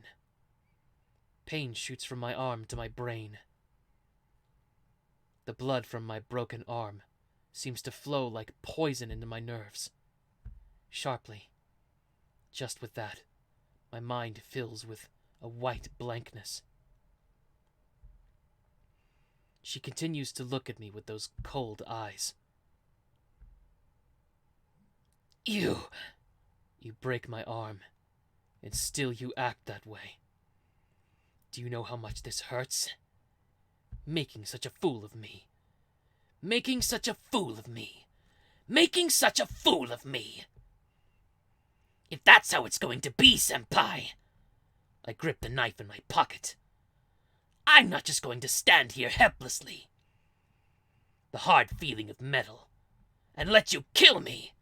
With a quick snap, I take out the blade of my knife. Are you stupid? Instantly, her body explodes. No, that's not right. She crouches down low to the ground, almost like a lizard, and runs up toward me in a flash. She closes the distance of 6 meters in a flash. She's not in my vision at all. Her whole body is below my knee height and explodes upward from there. A thud. From right beneath me, her bayonet accurately shoots directly for my throat. I gasp. Pain. Is there pain? Yes. I can still feel pain. Conscious. Am I conscious? All right. I still have that. My body is not okay. A dripping sound. It's coming from my left shoulder. Looking at it, it's already a waterfall of blood, which pours straight down. Just now, the bayonet didn't hit my throat, but my left shoulder. It hurts. It hurts so much the word pain doesn't come close to describing it. But I'm alive. Still, I'm alive. My body's away from her again. I smell a whiff of gunpowder from my shoulder. Just now, the instant that bayonet pierced me, she must have pulled the trigger. I was blown away by that. And there's distance between us again. To happen twice, that must mean it's not a coincidence. With that much blood pouring out, not dying from shock must already be a sign that your body has begun to change. Gachang. A metallic sound. The sword on the end of that weapon changes into a new one. The sword that shot me now just falls and turns into pages of a book and scatters. That's ridiculous! But that ridiculous thing is really frightening. That, just touching me, carries a fatal poison. Death. I'll die. Without a doubt, I'll be killed. Will I die? Is that what I'm scared of? I don't know. My shoulder is burning. Hot. It's so hot, as if my entire body will burst into flames. She readies her weapon once more, with another metallic clang. Twice. Withstanding that twice can be nothing but a miracle. The next time will certainly. I imagine that bayonet piercing me right in the face. That's more repulsive than frightening. Death is, no matter how it happens, something useless, dirty, and disgusting. I like myself, so I don't want that to happen. Is that why I'm scared? I don't know. Come to think of it, I was always able to see death. But I never thought about death at all. No, that doesn't really matter right now. I have to escape. I don't want to die, so I have to get away. You won't take off your glasses? A simple plastic voice. Those words. I gasp at their meaning. Because taking them off means I would see Excuse me, that was me still talking. Because taking them off means I would see Senpai's lines. If that happens, I might kill her. What are you saying, Senpai? A chill runs through me. The air suddenly becomes saturated with murderous intent. I can't spend any more time with you. Please just die already. Her figure plunges low again. She's coming. Even though I know she's going to run towards me again, it's hard for me to even see her. I can only think of escaping. If I don't want to be killed, escape is my only option. Fortunately, our distance is only 10 meters. If I run as fast as I can make it to the school building. Maybe I might be able to do something if I can get into a less open space. My back. Something pierced my back. Ah! My body falls forward. Just a little more. And it was just a little more before I could enter the school building. I lift myself up with one arm. What sticks through me is one of those swords that looks like a nail that Senpai was using before. Why, you?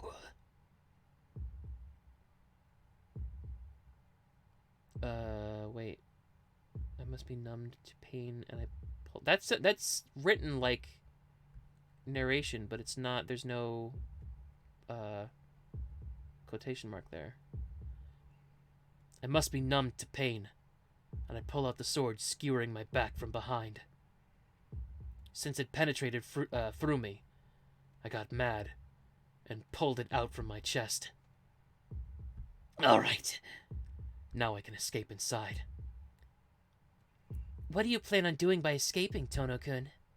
Before that, I hear Senpai's voice from behind me. You still don't understand? How fast do you think you just ran here? Why are you still alive after receiving that fatal wound? My mind begins to white out. Don't let her trick you. Don't let her trick you. Hasn't she been deceiving you all along? Don't listen to her anymore. If you listen, you'll die. Ignore her. Don't accept it. Even if it is the truth, this body can only reject it. Stop it. Jeez. There's nowhere for you to run to. You can only fight or be killed. But if you can't fight, you can only die. Her footsteps. With the sound of footsteps, Senpai approaches. I leap. My back, my shoulders, my arm are almost dead, but I leap as if it was nothing. I can't believe it myself. Still, breathing wildly, and with a speed that matches Senpai, I run into the school building. I run. Without thinking, I just want to escape. I continue running. But I'm at my limit.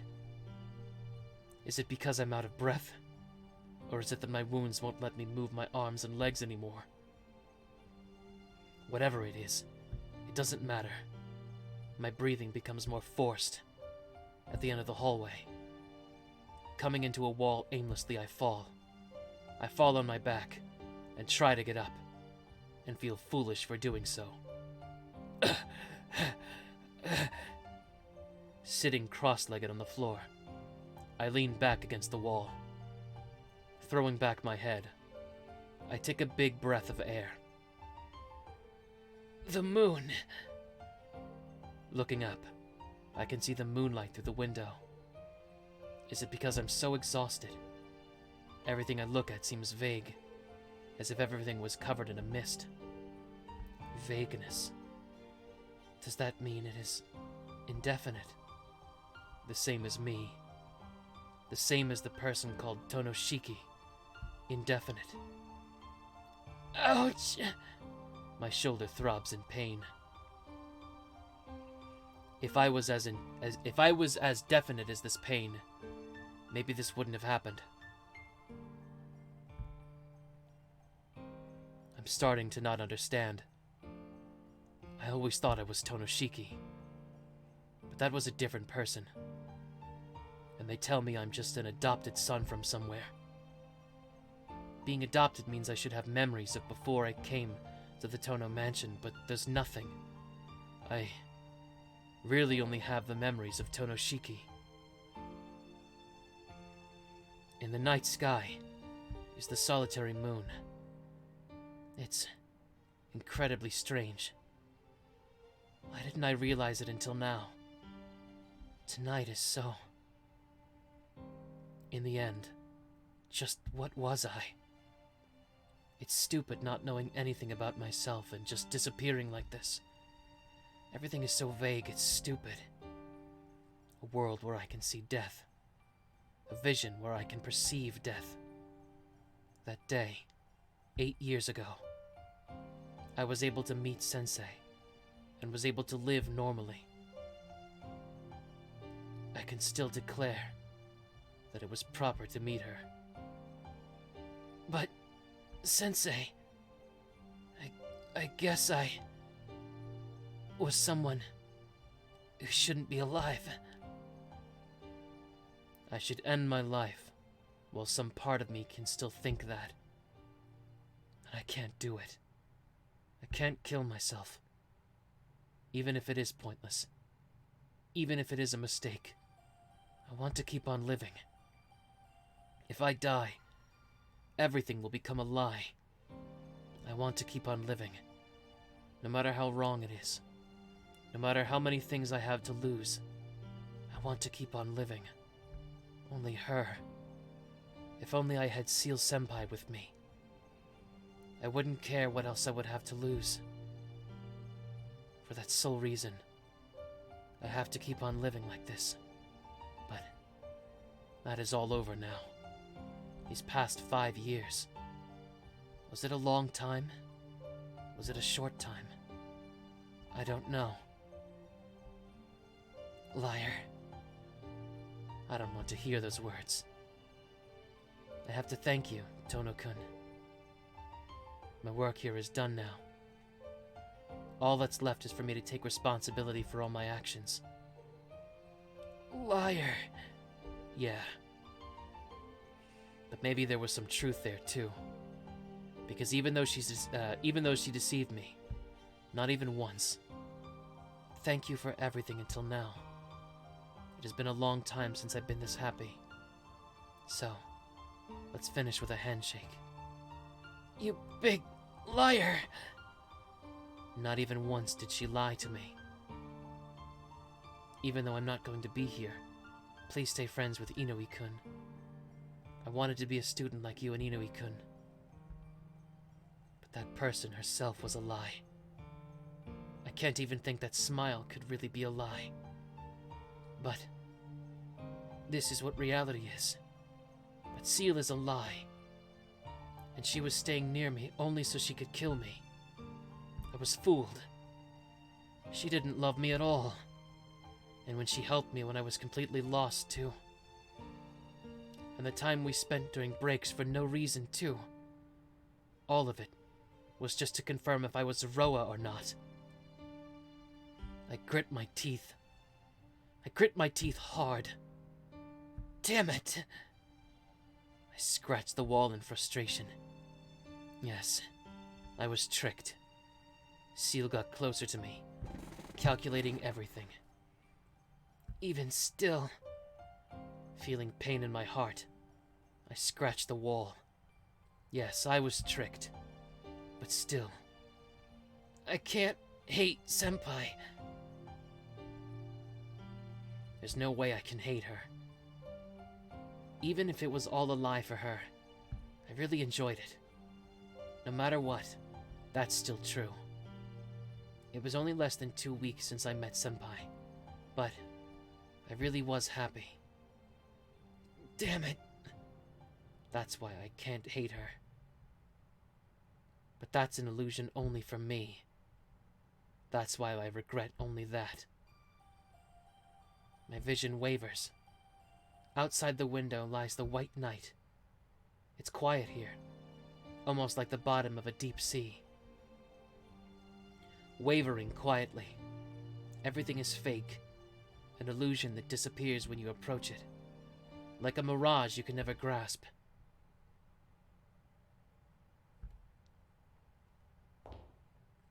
I can hear her footsteps.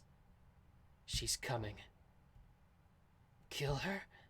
Inside my head, I hear those words. If you don't want to die, slice her apart. If you think you're not mistaken, slice her apart. Just slice her apart already. Slice her apart. Slice her apart. Slice her apart. Slice her apart. Slice her apart. Slice her apart. Slice her apart. Slice her apart. Slice. Slice. Slice. Slice. Slice. Slice. It looks like I'm really done. My head starts to rage again. But still, I don't want to die. If I don't want to die, there's only one thing to do. The footsteps get louder. Her shadow grows larger. Aren't you going to take off your glasses? Even knowing what it meant, she said that. In that case... I mean, if I take off my glasses, I'm giving Roa the Mystic Eyes of Death Perception, so let's not do that.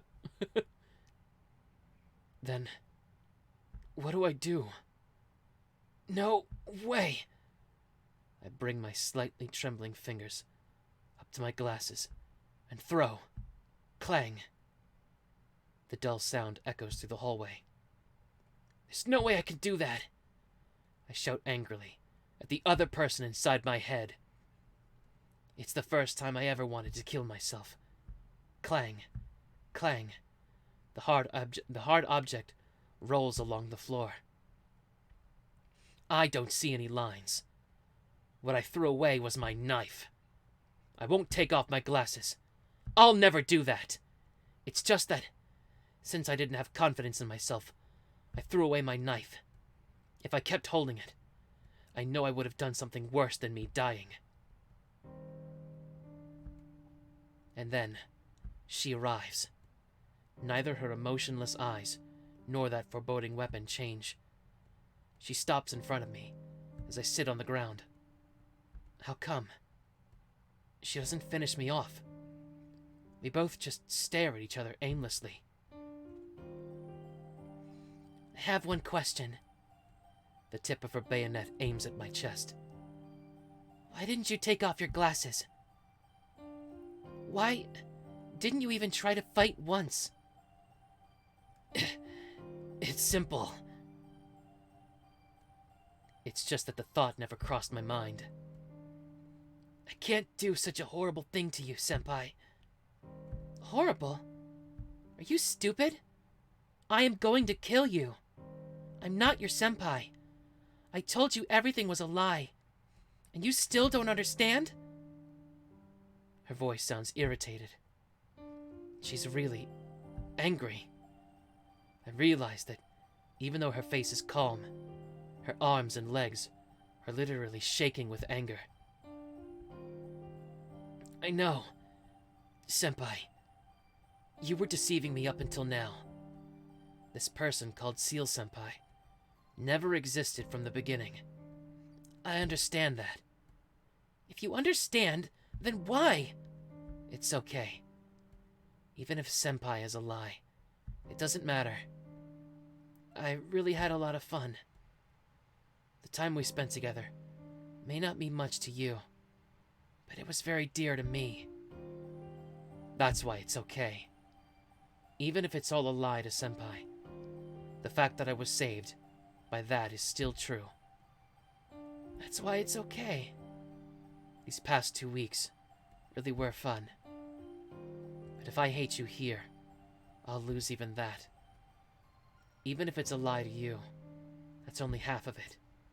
As for my half, I want to make it real, until the very end. Although exchanging my life for that may be a comical wish. For that, you're going to throw away your life? Such a wish? Your wish is something that small? I see. Maybe it is kind of small. But right now, that is the second dearest thing to me. I can only think of one wish other than that. I've seen many people, but... Or maybe that's her talking. I've seen many people, but... She takes a step forward. This is the first time I've met someone as stupid as you. Senpai places the tip of her bayonet right up against my heart. How come? She doesn't pull the trigger. The eyes looking at me are completely empty. Those emotionless eyes that Senpai shows me. That doesn't mean she's a cold-hearted person, but simply, she can't deceive herself. So in the end, I suppose all she could do was just kill her emotions. Yeah, I finally realized it. That whenever she showed me those eyes, she wasn't fooling me. She was fooling herself. You're not going to kill me, Senpai? I forgot. In the end, I still must hear your confession. I'm a member of the church, after all. Oh. I don't have anything to confess, but can I ask something? Yes. Please make it short. Yeah. It'll be quick. It's just... I was wondering why you look like you're going to cry. Like a jolt. I think Seal's body trembled. I'm not crying. Certainly. Her face is stone cold as she denies this. Hearing that, I tilt my head to the side. But, all the time, But, you still look like you're about to cry. I don't know why, though. It's just your imagination. I don't feel anything. The only emotion I have is the desire to die as a human. There's nothing else. She says this with her emotionless eyes. It's terribly sad. I know she's lying right now. Knowing she's lying right now is just too ironic. How terrible. Even to the end. You're gonna lie to me, Senpai? There's no response. As if she was frozen, she doesn't move.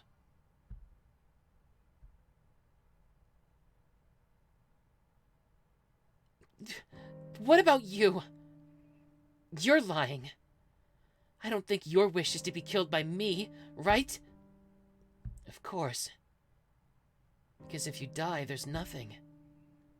I've already experienced it once. So, I understand that.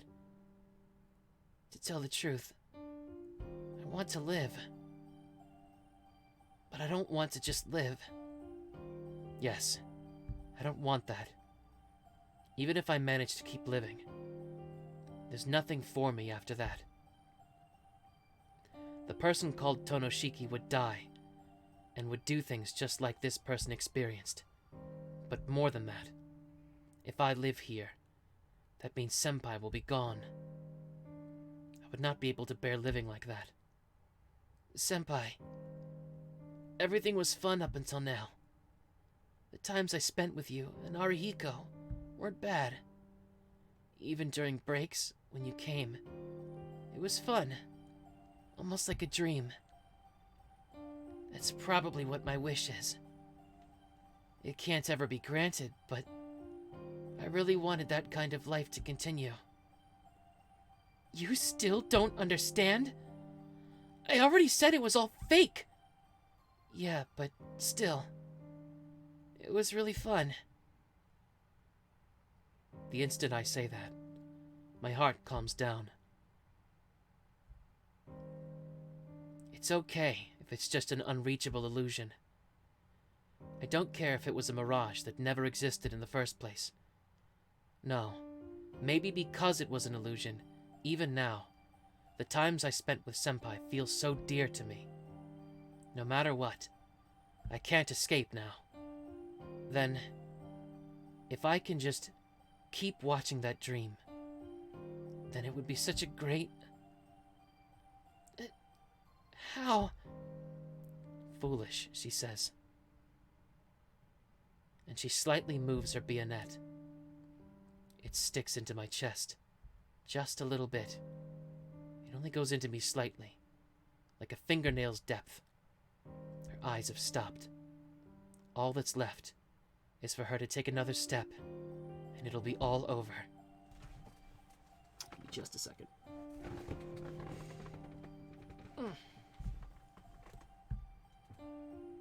But that final step doesn't start.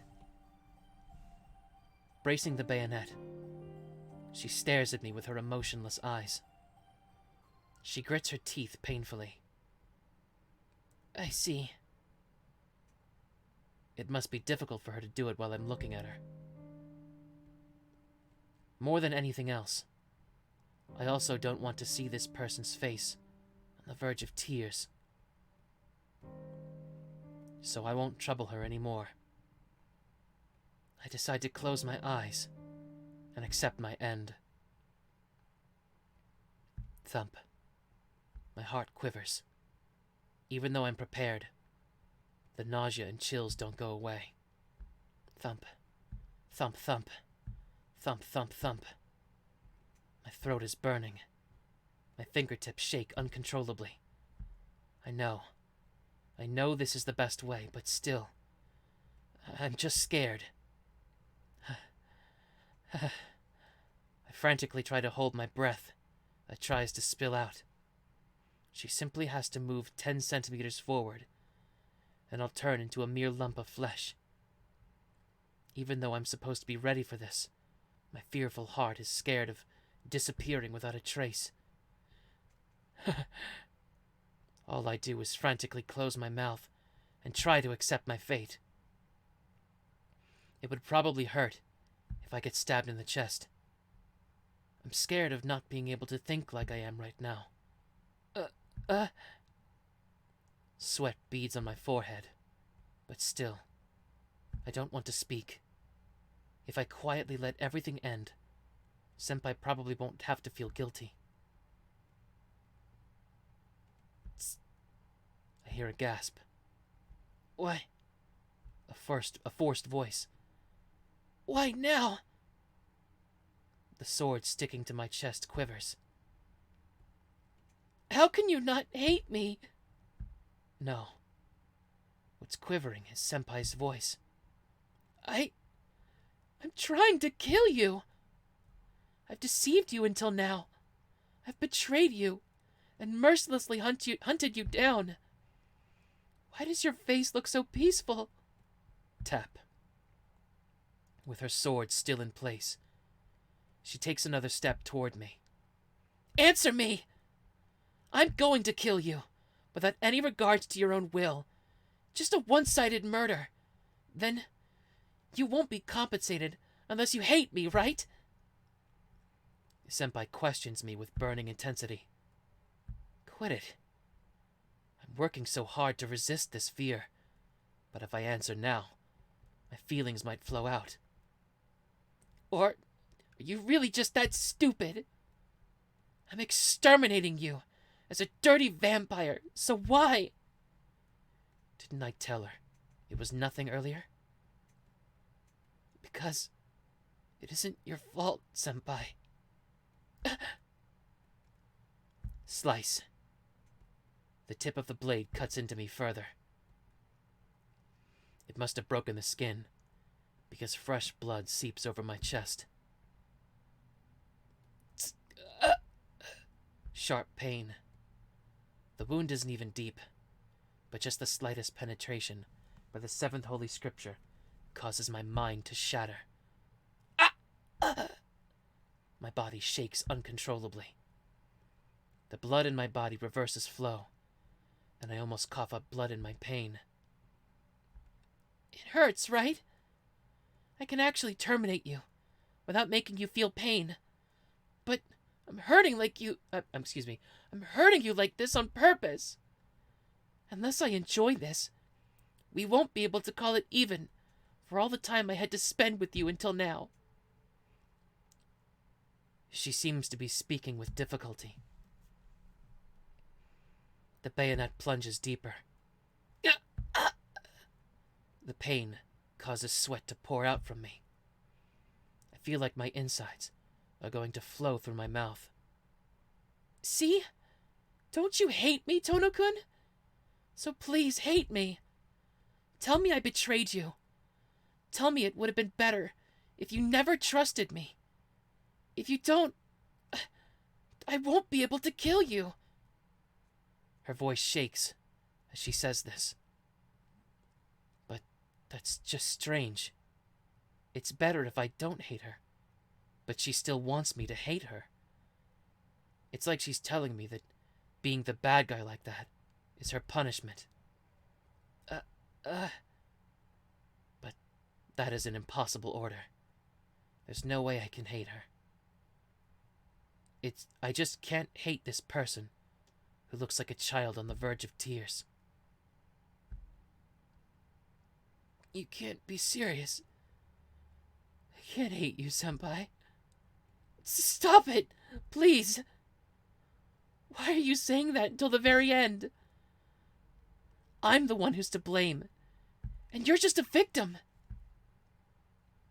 Isn't Senpai a victim too? And no matter what, I'll be taken over by Roa soon. Before that, before I make mistakes like Seal Senpai did, I have to kill Roa. There isn't any other way to vanquish Roa than my death. So it just can't be helped. It's okay. It's not your fault. More than that, I'm sorry. Sorry to make you do this, Senpai. Stop! Stop it, she says in a quiet voice, and her bayonet pulls from my chest slightly. No, I can't let Roa escape. The tip of the Holy Seventh Scripture wavers. But that should end soon. I can't allow that, Tohno-kun. A grinding sound. Senpai grits her teeth and stops the Holy Seventh Scripture. The Seventh Holy Scripture. I said, fuck me.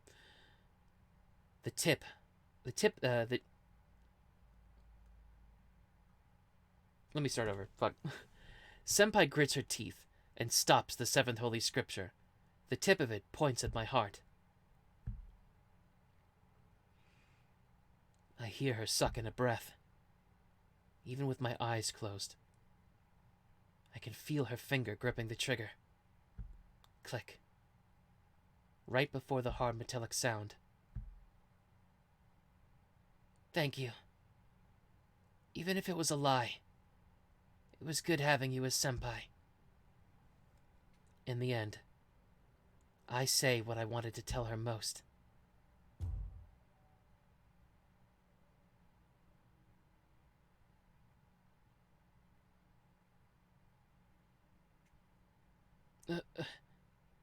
I can hear a voice. Sobbing. I can hear a voice that sounds like a crying child. A loud thud. The metallic pile falls to the floor. A bayonet sticks into the wall behind me like a spear. A pained voice.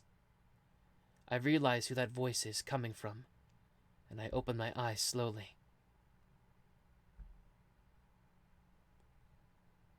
There isn't the senpai that was there just now.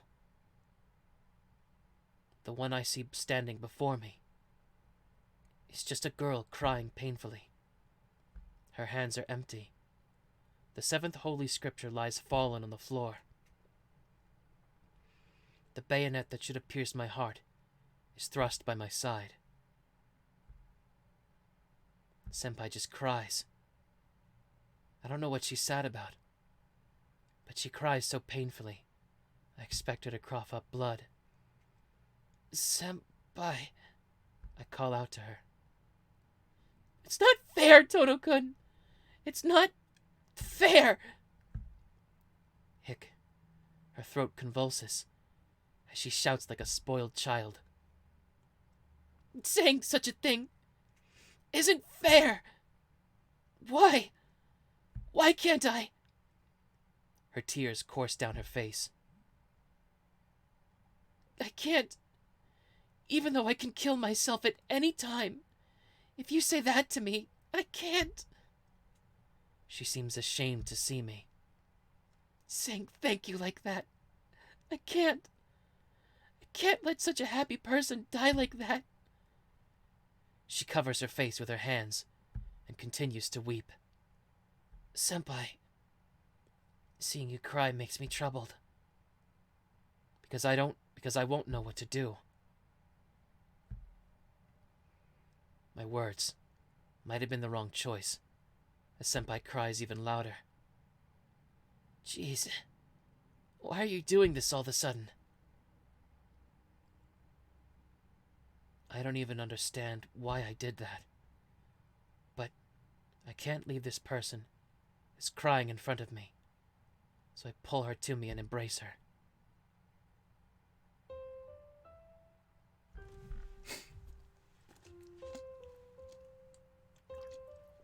What happened to his arm wounds and stuff? Wasn't his, entire body completely fucked over? We collide with a thud. Senpai collapses against my chest and continues crying as she stifles her voice. I'm sorry. I'm sorry. With a quivering voice, she says this over and over. What is this? Then, the real lie was the senpai up until now. Finally, I get to meet senpai. It was about an hour after I called her, but I feel like I've waited for so long. You don't have to apologize, senpai. I just wanted to do so, and I embrace her with my still functional right hand. A voice like something stretched was just snapped. Senpai finally stops crying. I can hear the heartbeat of the person across from me like my own. It's awfully quiet. I can't find the right words to say. But staying like this, just hearing her heartbeat is good enough. What I really wanted, what I really wished for, was just a small thing. Like this. It was just fine having senpai like she is. Senpai, your body's warm. No. The one who's warm is you, Tohno-kun. I'm a very cold person. I did such terrible things to such a nice person. No, senpai. I'm not kind. Even now, I just want to touch you, senpai. I just want to stay like this forever. It's okay. I'm still alive, so it's okay. If we could keep doing this, it's okay. I died once, a long time ago. After that, I realized how much happiness it was to just be alive. A world where death can be seen. A world where I can see death. Every time, things that are easily lost. But that's why being alive is happiness. To feel that, being able to feel Senpai's warmth like this, is an exceeding happiness by itself. Senpai, you really are dear to me. I don't want to die. I want to live as much as I can. And I want to be with you like this, Senpai. Firmly, I grip her hands. So, I want you to live. Please. Don't ever say your wish is to die. There's no answer. Thump, thump. Just the beating of her heart through our skin. No, that can't happen. Suddenly, she speaks in a crying voice. It's the only thing that kept me going until now. I could die. If Roa disappeared, I could die. I must die. That's why I could bear everything so far. Because I killed my father and mother. Because I killed everyone. Because I became like this. And because I tricked you and tried to kill you, I, without delay, have to die. Why do you have to die? Certainly, you've done a lot of painful things. But that wasn't your fault, Senpai. You say that. But I did them all with my own hands, Tohno-kun. No. The one who's at fault is Roa. There's no reason you have to die, Senpai. But there's no reason for me to live either. Saying that, Senpai gives a mirthless laugh. I know I don't have that right. Who's talking? I'm not sure. I think it's Shiki. I did so many horrible things. But why? Maybe it is her. I don't fucking know, dude. She asks with a quivering voice. I don't deserve to be happy. That's why I never thought of it. That's why I never even dreamed of it. But why? Thud. Like a crying child, Senpai beats her hand against my chest. So why now do I see this sinful dream? She buries her face deep in my chest as she says this.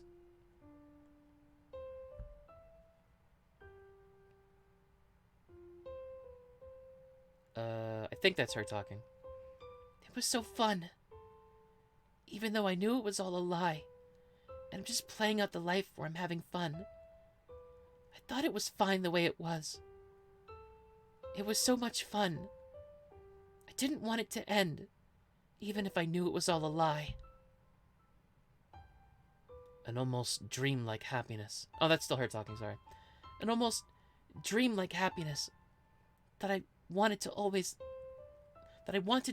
last, just one day longer. I see. What we wanted, what we wished for, was the same after all.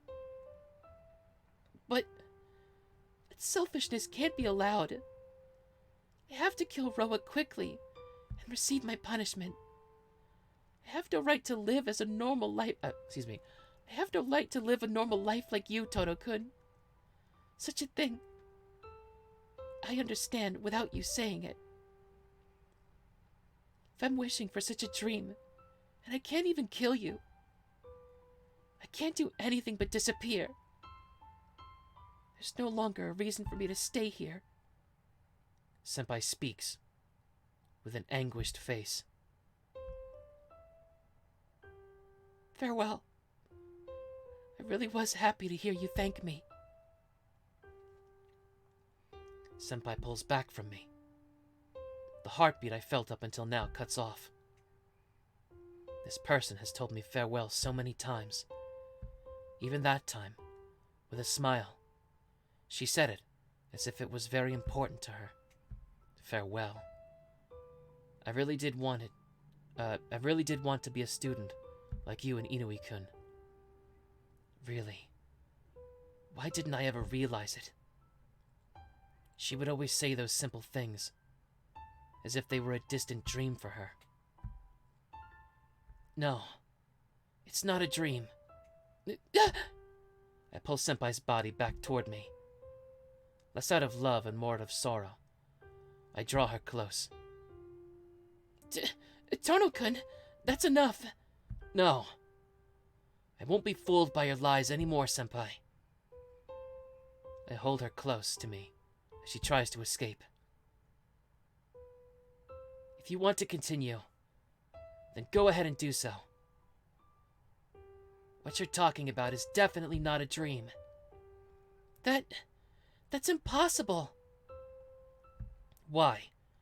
After all, it really happened in reality. What are they talking about? I'm confused. It's a way of life that if you wish for it, it will come back. Please don't call such simple things like that a dream.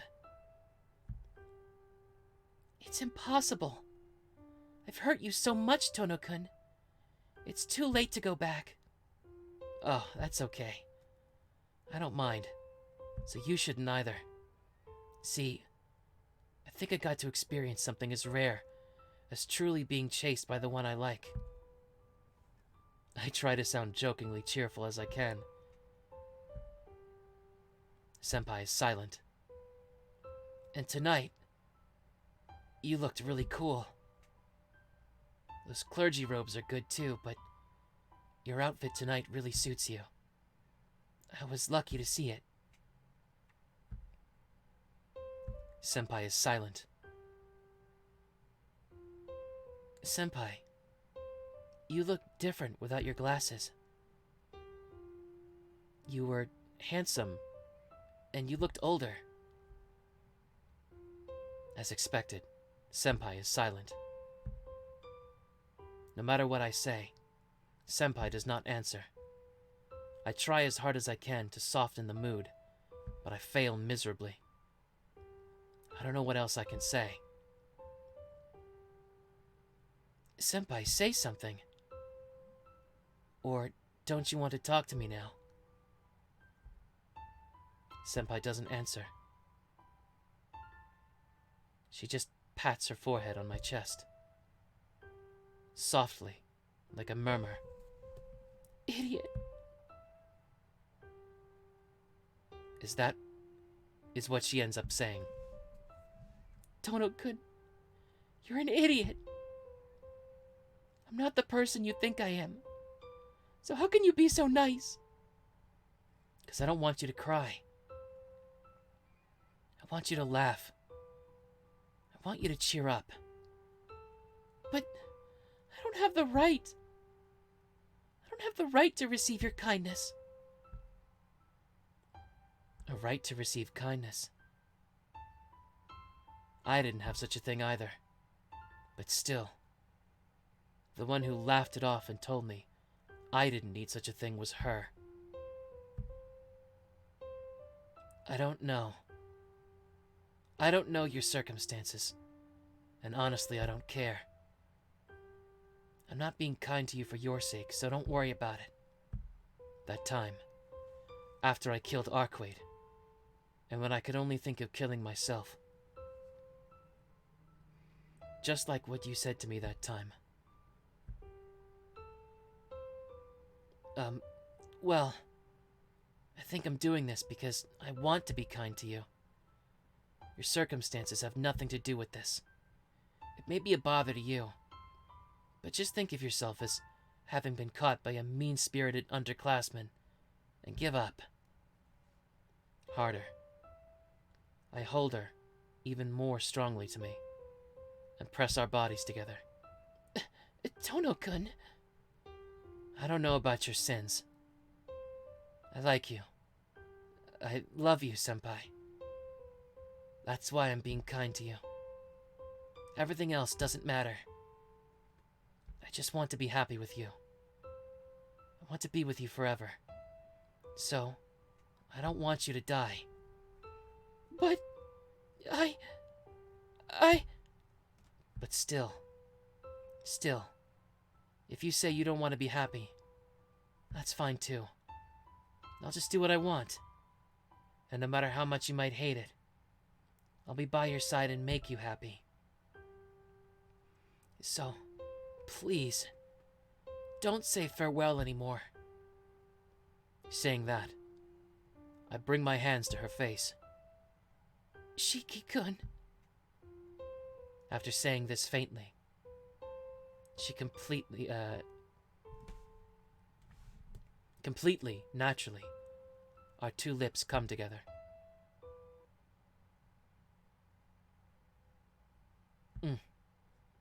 Our lips separate. Seal-senpai lets her arms fall to the side and pulls back from me. The hallway is silent. Seeing the blue moonlight faintly shading the world jolts me back to reality. I just made a big fool of myself. Even though there's no way out even for me, it's meaningless to embrace her. But I couldn't refrain from doing so. If I could, I wanted to stay like that forever. Tohno-kun, is it okay to say that? Sorry, I wasn't thinking. I don't even know what to do with myself. And I was saying such haughty words. That's not what I'm saying. I'm asking you if you can really make that sort of promise with me. The weakness she had in her voice has disappeared completely. Of course. I'm like this. But as long as there's a piece of me remaining, I'll always love you, senpai. Please don't say irresponsible things. If you're going to make me happy, you have to stay as Tohno-kun. It's true, but it won't happen. I can't even trust if I'll be myself by the time tomorrow comes. Sorry, I'm hopeless. Senpai, when I get to a point where I can't turn back, at that time, I will not let you die, she declares. She strongly interrupts my words. I will not let you die. I won't let Roa have you. Senpai, but I will protect you. I'll save you, no matter what. So please, do not say that. Senpai quickly stands up, and with a serious face, tends to my wounds. It seems to have already healed. It's nighttime, so your body is more like that of a vampire's right now. Thanks to that, you were not killed. Maybe we should give Roa some thanks. Trying to lighten the mood or something, Senpai gives a joke that isn't exactly easy to reply to. Tohno-kun, can you stand by yourself? I can stand, but... Senpai, is there really a way to save me? I can't say for sure, but if I go back to the Vatican, there might be a way.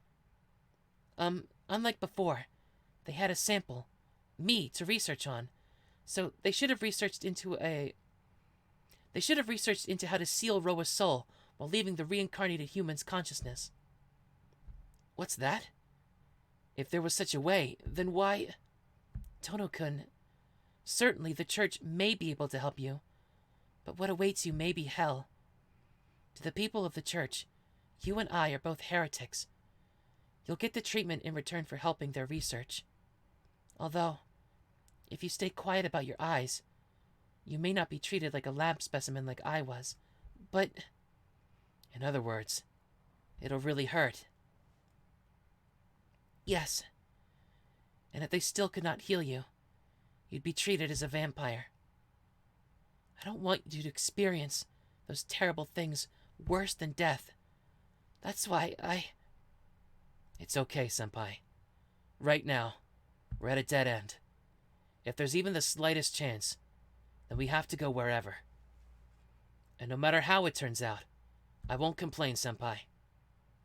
No. I won't let anyone hurt you. Please trust me on that. Yeah, I trust you, senpai. I say that, but being a real small-town person, I'm actually kind of worried about things like my passport and airfare.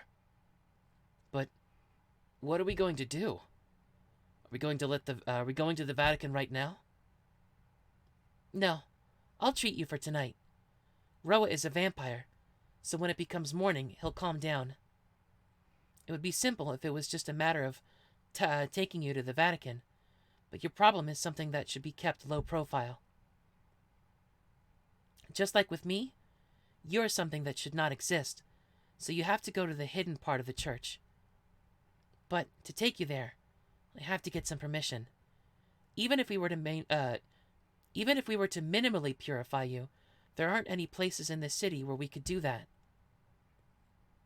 There's only one place where we can purify you in our way in this country, so I have to take you there first.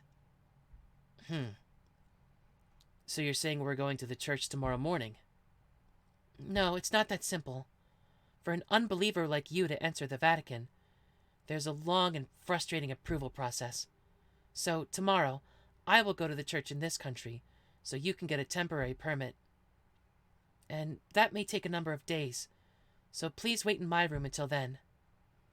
I'll place a blockade against vampires in my room, so you should be able to last against Roa for a week or two there. Your room? You mean I'm staying in your room? Tohno-kun, your life is in danger, so please put up with it. Oh, you can at least let your sister know, but please don't tell her Please don't tell her the details. Well, it's not like I can tell her in the first place. Then shall we go? We have to separate the Roa inside of you to start off. She grabs my arm and starts to walk.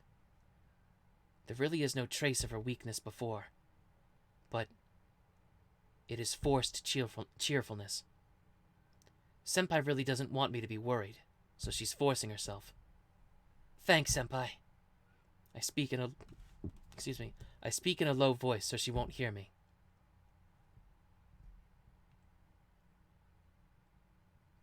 Here we are. It's a small place, but please make yourself at home. Yeah. Sorry for intruding. Being quite aware that I'm entering a girl's room this late at night, I walk in. Seal-senpai's room hasn't changed a bit. Senpai, so what do I do now? Well, first we'll temporarily silence the Roa inside of you, Tohno-kun. Well, I say that, but my place itself is holy ground, so the advancement of Roa's consciousness will be greatly slow just by staying here. Oh. Then I'm safe as long as I stay here? Yes. If we were to just stop Roa's mind from invading yours, this room should be enough, but... Her cheeks flushing red. Seal-senpai hesitates, as if she wants to say something more. Senpai? What's wrong? Is there another problem? No, it's not what I'd call a problem, but it can be dangerous to your life. Senpai, if it's dangerous to my life, wouldn't that be very, very important? Well, you're right, but, if I say directly, Tohno-kun, is there any part of your body that feels strange? It feels strange? Well, I do have inhuman strength right now. That's not what I mean, but don't you like this... hold on. That's not what I mean, but don't you feel like this is really hot, or like I need to let it out, or something like that? That is... Well, the urge to destroy was certainly in me until recently. And I did that horrible thing to Kohaku-san. No, I'm fine. Since I entered this room, I haven't heard that guy's voice once. Just like you said, it looks like he'll calm down if I'm in here. But that's the mental side of your problem, not your body.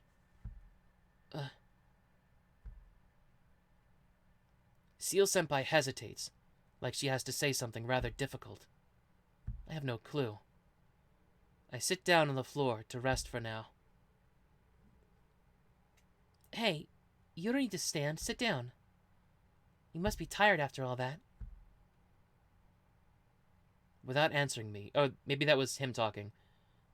You must be tired after all that. Without answering me, she looks deep in thought. And then... Tohno-kun, please take a shower. Huh? Because, like you just said, all that's happened, so it's strange if you don't wash yourself to calm down. Well, but... No buts, Tohno-kun. You used my bath once anyway, so please don't hesitate. Seal-senpai pulls on my arm forcefully. Hey, senpai! I said it isn't good. She won't listen to me. She drags me to the changing area and forces me to take a shower. Of course, by myself. Seal-senpai is waiting for me in her room. How did this happen? I've resigned myself to showering. As Seal-senpai said, my body is filthy. There's mud all over my arms and neck. My body reeks of sweat. I see. I locked myself in my room since yesterday. And it was like I was horny all the time, too. Jesus fuck. Horny? That's odd. I'm still standing very erect right now, too. Huh? I'm not really excited or anything, so how come? It's so erect down there. Wait a minute. This is weird. It's full of blood and ignoring anything I tell it. Don't tell me! Since last night. Urged by Roa's consciousness. Since I attacked that woman on the street. I've always been like this? I feel terrified. That's bad. I'm supposed to be safe from Roa's will inside of Seal-senpai's room, but it seems like my body isn't calming down. Hey! Staying erect for a long time, maybe, isn't that a bad thing? No, not maybe, but definitely. In the first place, being stiff for an hour hurts. So if I stay stiff for an entire day, it's just wrong. Oh my god.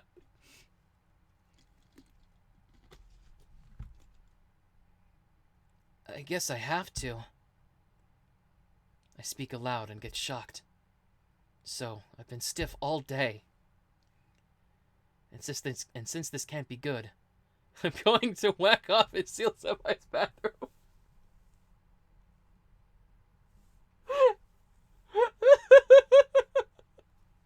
What the fuck? I don't believe it. I can't do such an embarrassing thing. This is the bathroom. So if I did something, she wouldn't find out. But still, this is too miserable. But being erect for a whole day like this is seriously bad. I think it was calm after I attacked Kohaku-san. So it hasn't been a whole day, but still. Jeez. Even though I was almost killed by someone I liked until just now, why do I have trouble over such stupid stuff? Screaming out won't solve anything. I give up and decide to let it out.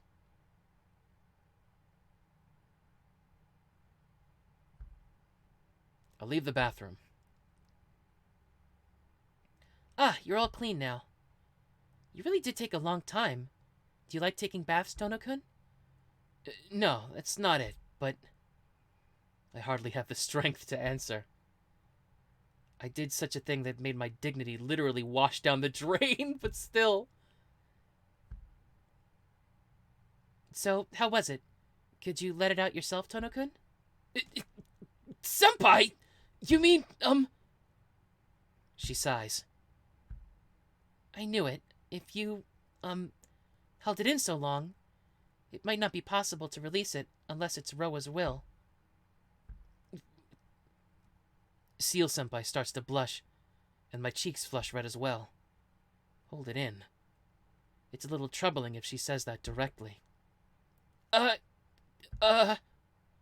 like Seal-senpai said, no matter how hard I tried, I couldn't get the fire out of me by myself. In the end, I gave up trying I gave up trying to let it out and left the bathroom.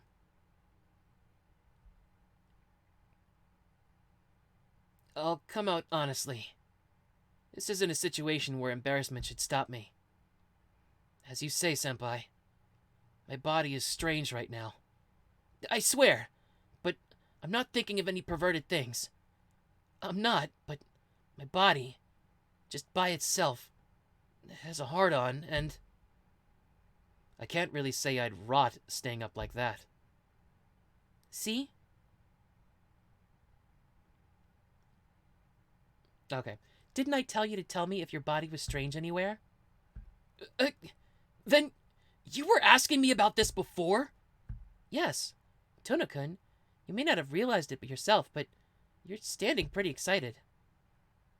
I was able to calm your mind, but we have to calm down the body, too, or Roa will be able to take over. I see. Hey, tell me those kinds of things clearly. I feel stupid not realizing it until I was naked. If I could say it clearly, it wouldn't be difficult. Oh, that's right. Of course of course you can't say it clearly because Seal Senpai is a girl. Sorry, but what should I do? I tried to do something about it, but it just won't calm. I can't believe this is a plot point. Like the fuck? I'm just imagining the spirit of Michael Roa Valdemjong being overcome by the power of Shiki's love for Senpai, for Seal, and being like, no, the power of love! I can't control this body and mind anymore! Quick! To the dick! And he just shoom all the way down there.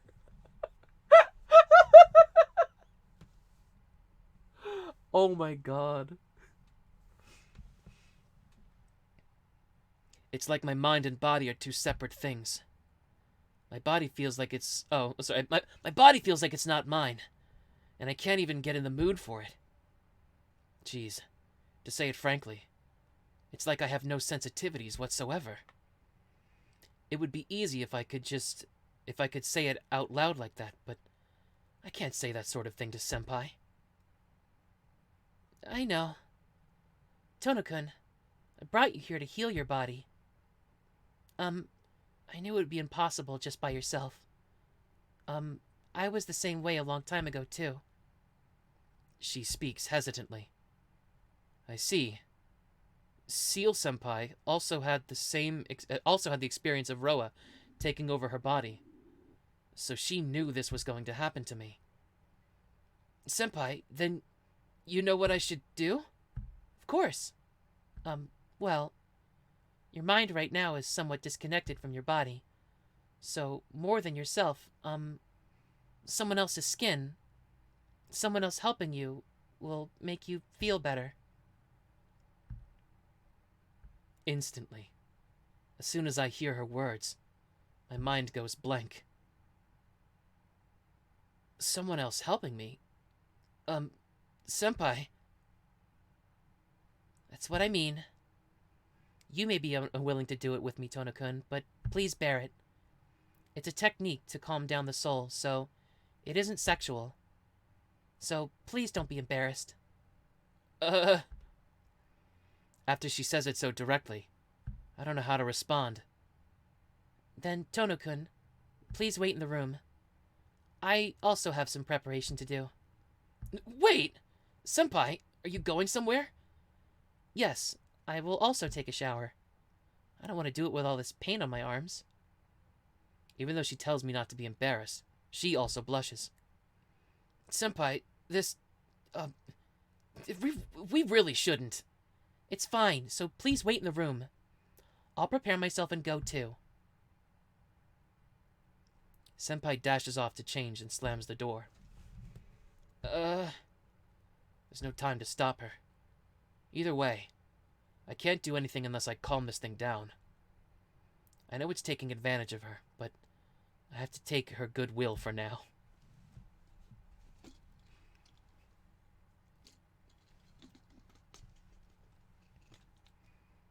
I convince myself like that, and as I enter her room. Oh, Tohno-kun? Well, do you object to me wearing glasses or anything? I hear her voice from the other side of the door. Glasses? Senpai, why are you asking that? Well, I know there are those kind of guys who care about that sort of thing. She sounds very embarrassed. Glasses, huh? Senpai's really concerned about the weirdest things. But her blushing face by the doorway is just too cute.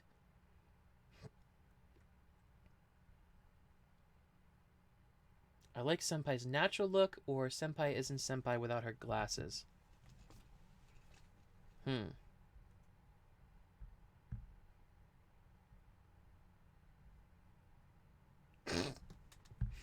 Sorry, the guide is very specific. I don't know. This seems like the cuter option. Please wear them. Tohno-kun? I'm sorry, I couldn't hear you very well. I said, please wear them. For a few seconds after my declaration, only empty silence greets me from across the door. Yes, I understand. Then please wait in that room. I hear a nod turn, and the sound of spraying water in the shower.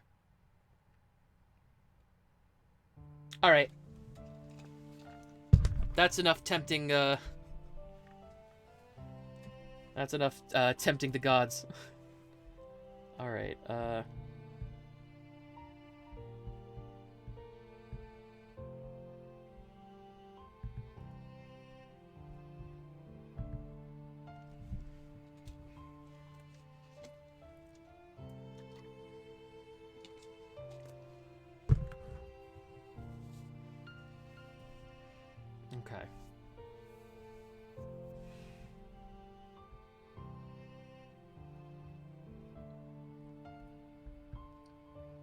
Plopping down on the bed, I look down at myself. I really am a... I think we're just gonna skip all this. Yeah, we're gonna go ahead and skip all this. I don't know. This seems really dangerous, right? Because if Roa is inside Shiki's body, like, yeah, he's not in control for now, but, like, wouldn't the act of doing this, like, put Shiki in danger of being controlled by Roa, like, during, and then that would put Seal in danger? I guess it wouldn't put Seal in danger because she's literally fucking immortal, but still, like, I don't know. This whole process seems rather unwise.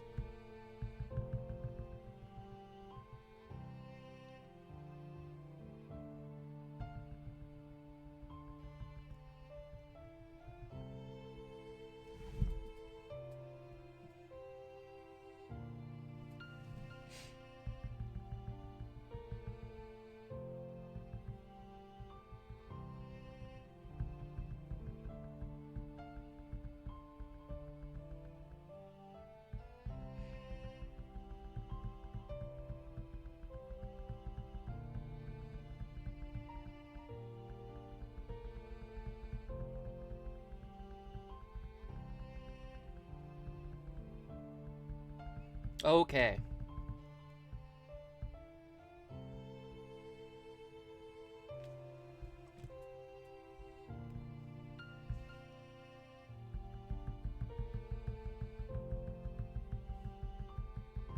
Oh, yes.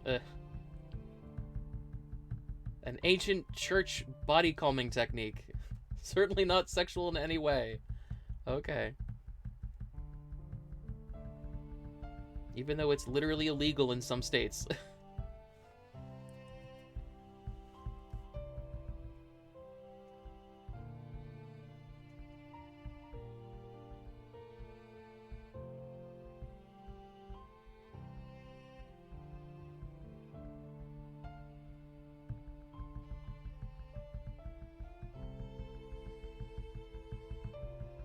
Okay.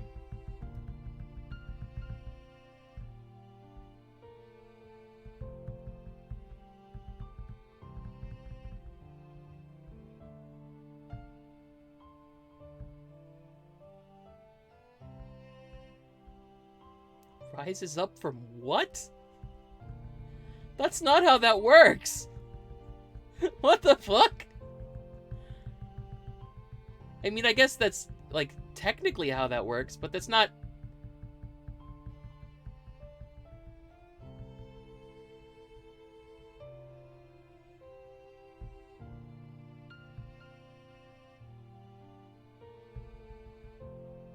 Jesus Christ.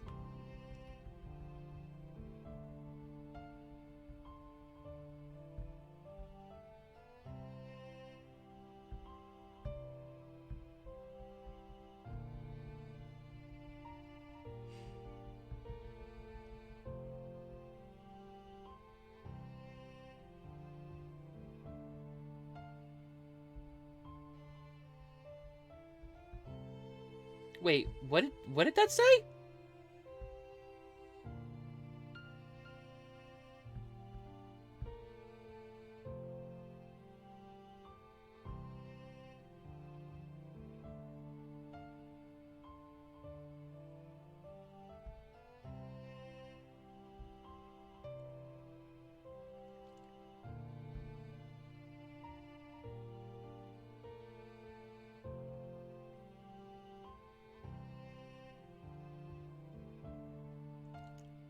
Oh.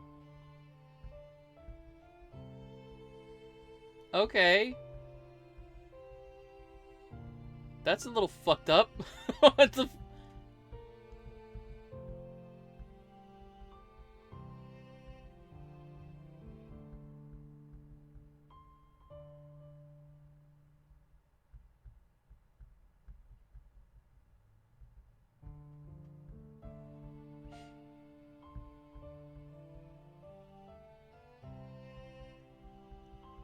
Well, that's a pose.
Okay.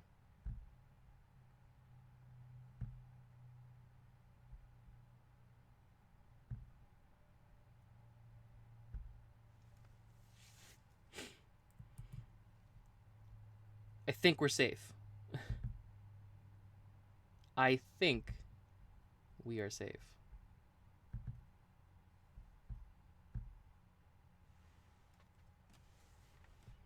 In the end, the two of us ended up in bed, staring up at the ceiling without sleeping. If I said something, I'm sure I would not let her go. So, without speaking, I just felt her breathing and her warmth next to mine.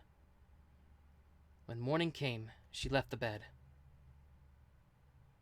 I'm going. I'll be back as soon as I can, so please don't leave the room, okay?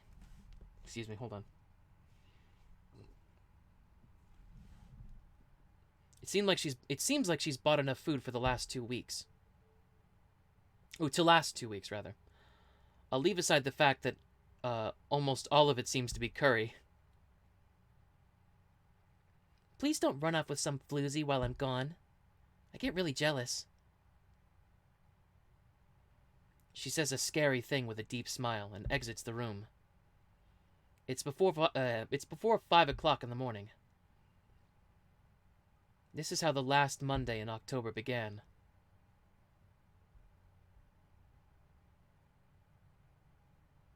Chapter 12, Endless Stone. Okay.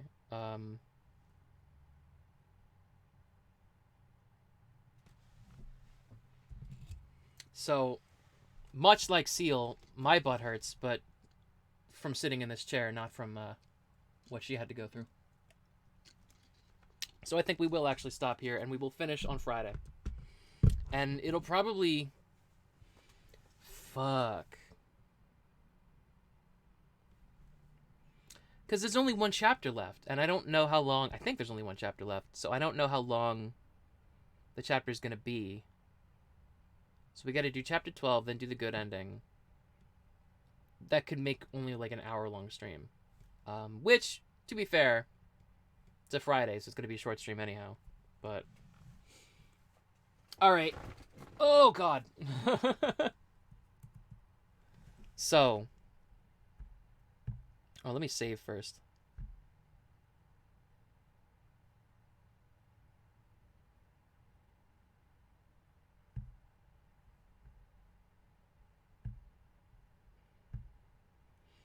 I'm gonna run out of save states. Alright.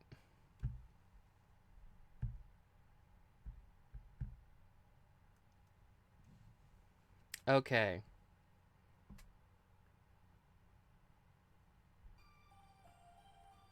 So that was probably the hardest.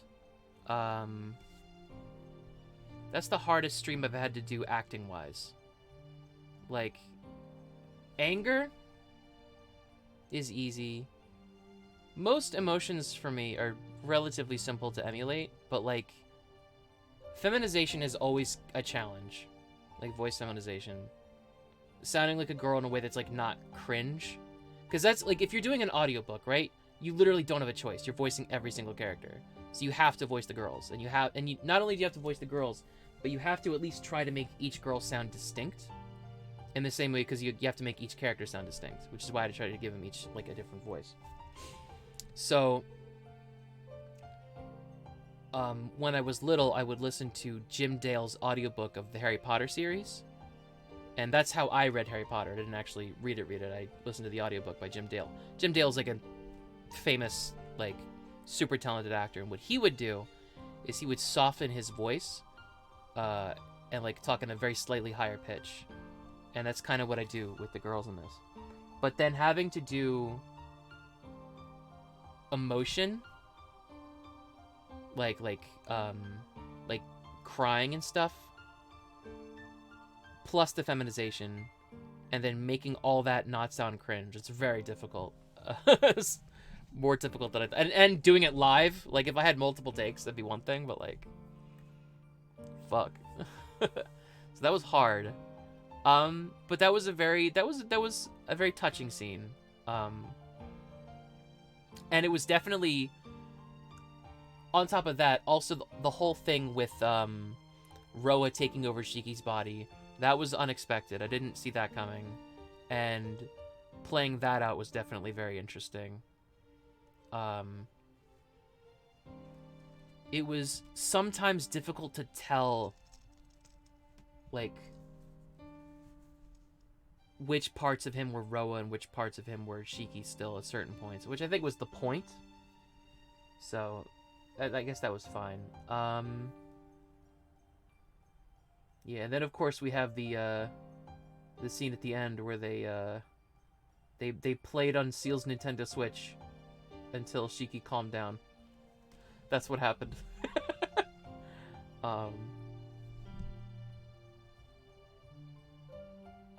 You know, the Nintendo Switch, the thing that came out in 1999, apparently. I don't know.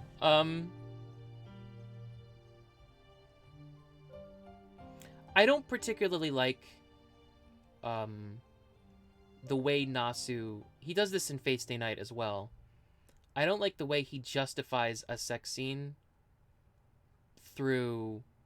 how do I phrase this? Like...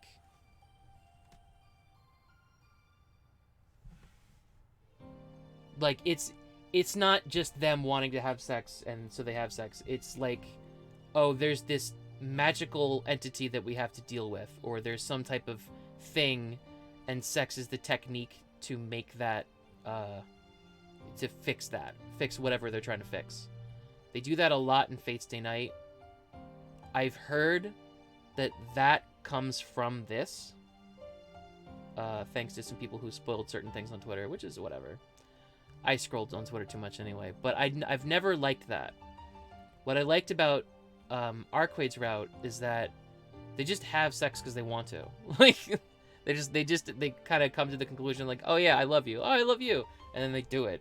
Because that's a little closer to what happens normally than, like, we have to use this sex technique in order to solve, like, the fucking vampire problem. That shit's kind of silly. And, seems kind of, like, unnatural and weird.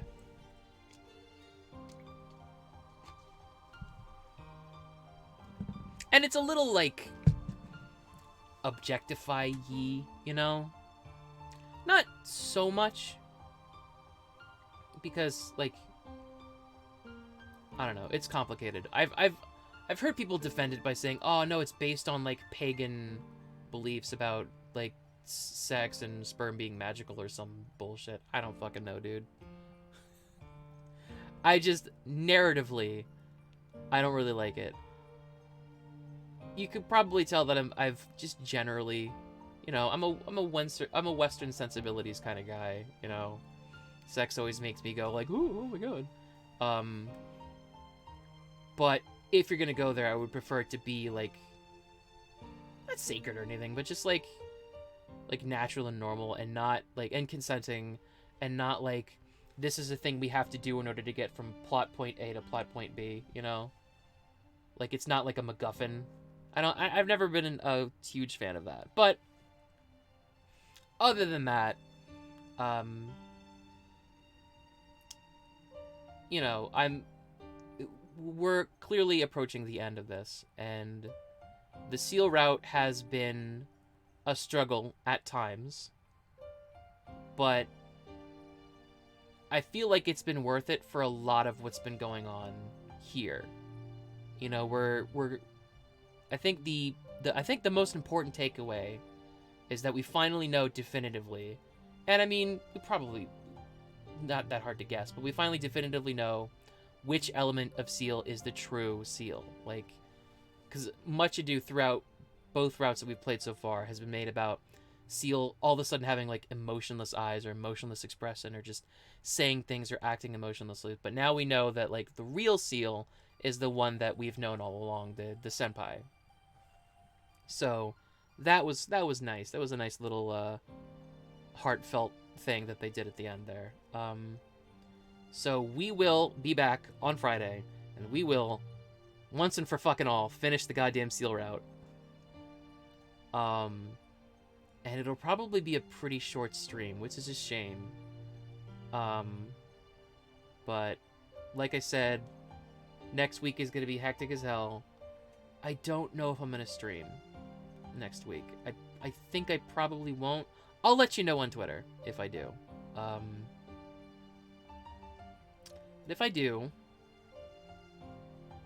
man, the main, like, I want to keep to the schedule and everything, but I literally can't because of, like, work and the holiday and stuff. But I just really want to get to the Akiha route so fucking bad, dude. Akiha's my favorite. I just want to know more about Akiha. Oh my god.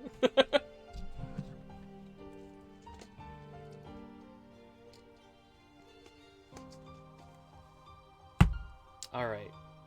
So, that's it for today.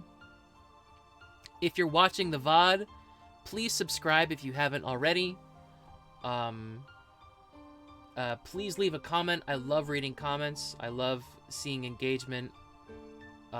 Please, if you can, tell people that I'm doing this, share this video. You know, follow me on Twitter for more updates. Follow me on Twitch so I can get to 50 followers and become an affiliate. That would be really cool.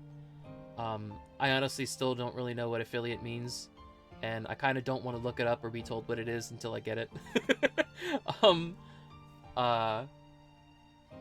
Yeah, just like, and you know, stay tuned for the next episode, because it's coming on Friday, and